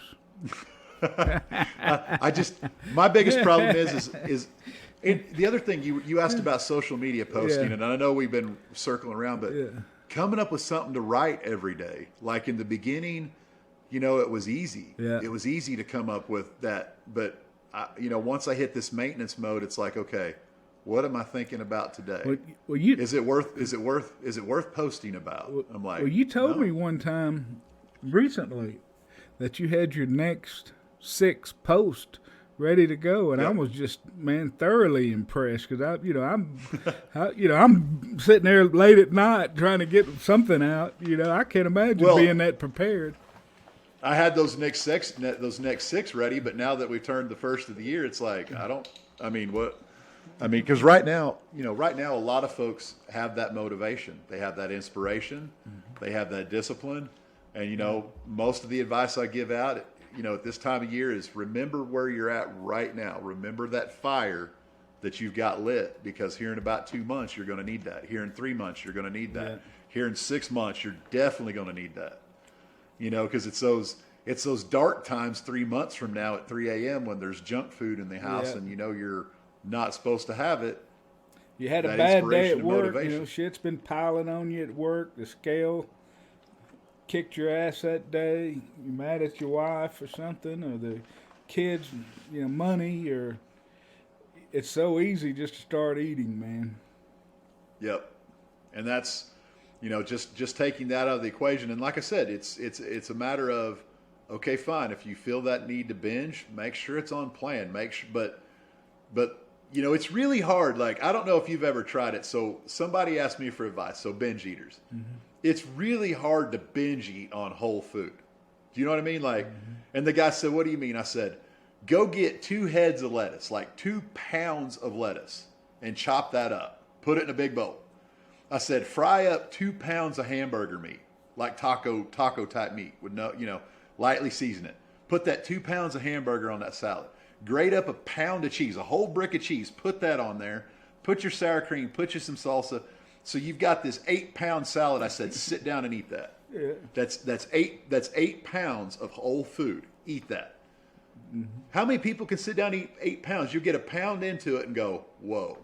And that's like putting that into perspective. So anytime I was hungry, it was a whole food. It was a dense food. It was hard to digest. My body had to work to break it down. Yeah, and that's where I'm at now. Well, you told me one time that if you get hungry, you would go in there and eat some chicken. Yeah, the water, bottle of water first. Bottle of water, and then you'd go eat protein. And you'd eat chicken. Protein, and you get tired of eating the same thing, so you wouldn't be hungry anymore. Right. I went through a phase during one summer. Everybody thought I was crazy. I ate chili for like 2 weeks straight, like beef chili. That's the only thing that tasted good, and I ate it for 2 weeks straight, lunch and dinner, a bowl of chili. And then it got burned out on it, and I come back to it about every couple of months where I'm like, man, I want a bowl of chili, and I'll eat chili for 2 or 3 days. But it's always within plan. It's always within plan. I know you eat a lot of game, you kill a lot of your own game. I haven't been hunting in a few years, but I have some farmers that pest hunt. And so the last few years, I haven't even had to go out and sit in the cold. They just call me and they're like, hey, we got some deer. Do you want them? So I think this year we put 4 up in the freezer. So yeah, we've got venison on hand. I've made friends with the local butcher. So we're pretty well stocked. Keep the dogs up to date on all their shots. All right, man. I think I've pestered you long enough. I think I've poked around on you as much as I can. So. Well, we've been on here for 3 hours, but by the time you cut out all the mistakes, you might have 15 minutes worth of usable content. Well, shit, I told you. I just post. I'm like you and Joe Rogan. I just put it out there, post and go. Yeah. So it's it's weird. So the things you think are you do all this and you think it's going to do well. Nobody pays any attention. Something you just threw out there and not thinking about it catches a lot of attention and some fire. You never know what you got to put out there and what's going to work or not. Well, I tell you what, that was that's you say you bring that up. You never know what's going to stick with people. But I got to meet Maria this summer. Maria's Pecaler. I think I learned how to say it now. Pecaler. Okay. But they came up and visited me this last summer. They were in Texas and they came up to Kansas, and she had told me that I think it was somewhere in 2019. I was just on Instagram. Like a guy I followed on Instagram was doing a live talk, and he said, "Hey, yeah, come here." And so he bumped me on his live, and him and I just sat there and talked kind of like this for about 45 minutes to an hour. And I guess during that conversation with him, she popped on, and something about, you have 20 minutes. I was talking about working out with DDPY app. You're worth 20 minutes. You have 20 minutes a day, to get that workout in. And I guess that stuck with her. So you never know, what you're going to say that resonates with somebody. No, it's crazy. But that's what, I really think that's, being a lawyer, you deal with people at the worst of their lives. They're arrested, they want a divorce, they just got hurt in a car wreck, or, you're dividing up kids or property, or, somebody died. You never get to participate in happy events, and so. Right. And I think that's where we're at with this weight loss stuff, when we're dealing with people online and we're dealing with folks who reach out and ask us for help or might even troll us. They're probably at their lowest point. They are, I guess that I think about that sometimes when you get those hateful comments, because I remember, like you probably remember, when you're staring at that mountain of 475 pounds and you got to lose 275, Man, that's like looking down the barrel of a gun. Yeah. I mean, that, 400 pounds. That's like looking at a mountain going, I got to climb that. No, I'd given up. I mean, I'd given up. I was just working till I died. Yep. I'd given up on life.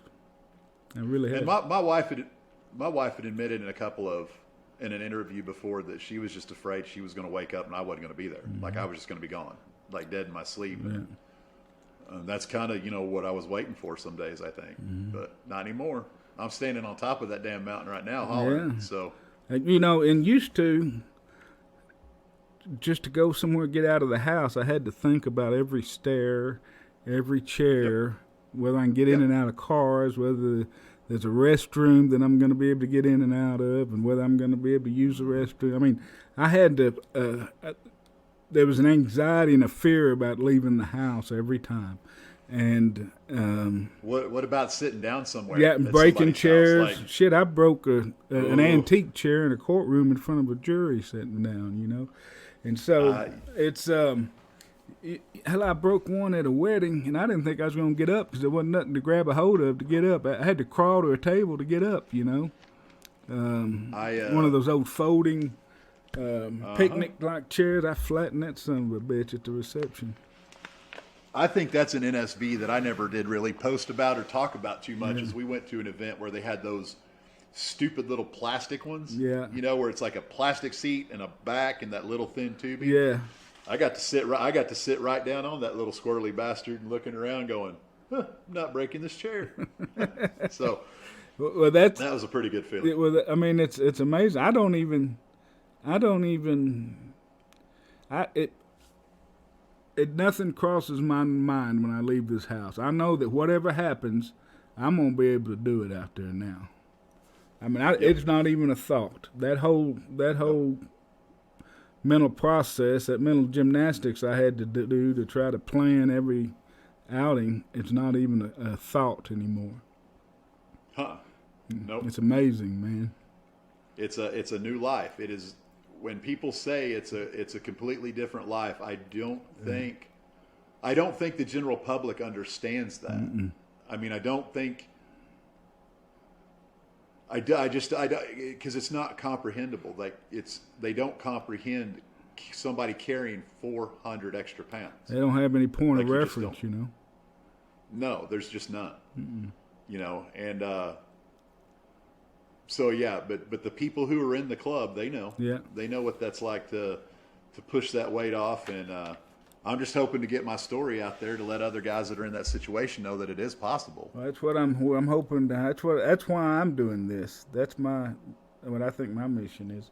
How's the cellulitis and lymphedema and asthma and what is it? Sleep apnea. Sleep apnea. Yeah. I know you beat the hell out of the CPAP machine. Sleep apnea is gone. My asthma's gone. My allergies are gone. I take that back. Right in September, as the leaves start to turn and fall off the trees, I'll have a couple of days where I'm stopped up, coughing, snorting, and hiking. And then in the spring, when everything starts to bloom for about 2 or 3 days, I get a little congested and a little stopped up. But other than that, I'm on one pill now that is a water pill because I still get that fluid retention in my left leg. And I take a low-dose sleeping pill at night just to kind of shut my brain off a little bit so I can sleep. How's your blood pressure? So blood pressure's perfect. Got pulled off my blood pressure medicine last summer except for that water pill. And it's like a 5 milligram hydrochlorothiazide. So, but blood pressure's perfect. Cholesterol's good. Everything is right there where it's supposed to be. So what's your nickname up there in Kansas or Missouri? What's your nickname up there in Missouri? Everybody just calls me Dobbins up here. That's my nickname around here. It's been my nickname since I was a kid. Everybody's called me by my last name, and then I think it was last year I started getting the moniker Savage with the DDPY community. Savage. So we went ahead and ran with that. All right, Mayor Savage. I like it. Ex-Mayor Savage. It's Mayor Savage. Once you're a mayor, you're always a mayor.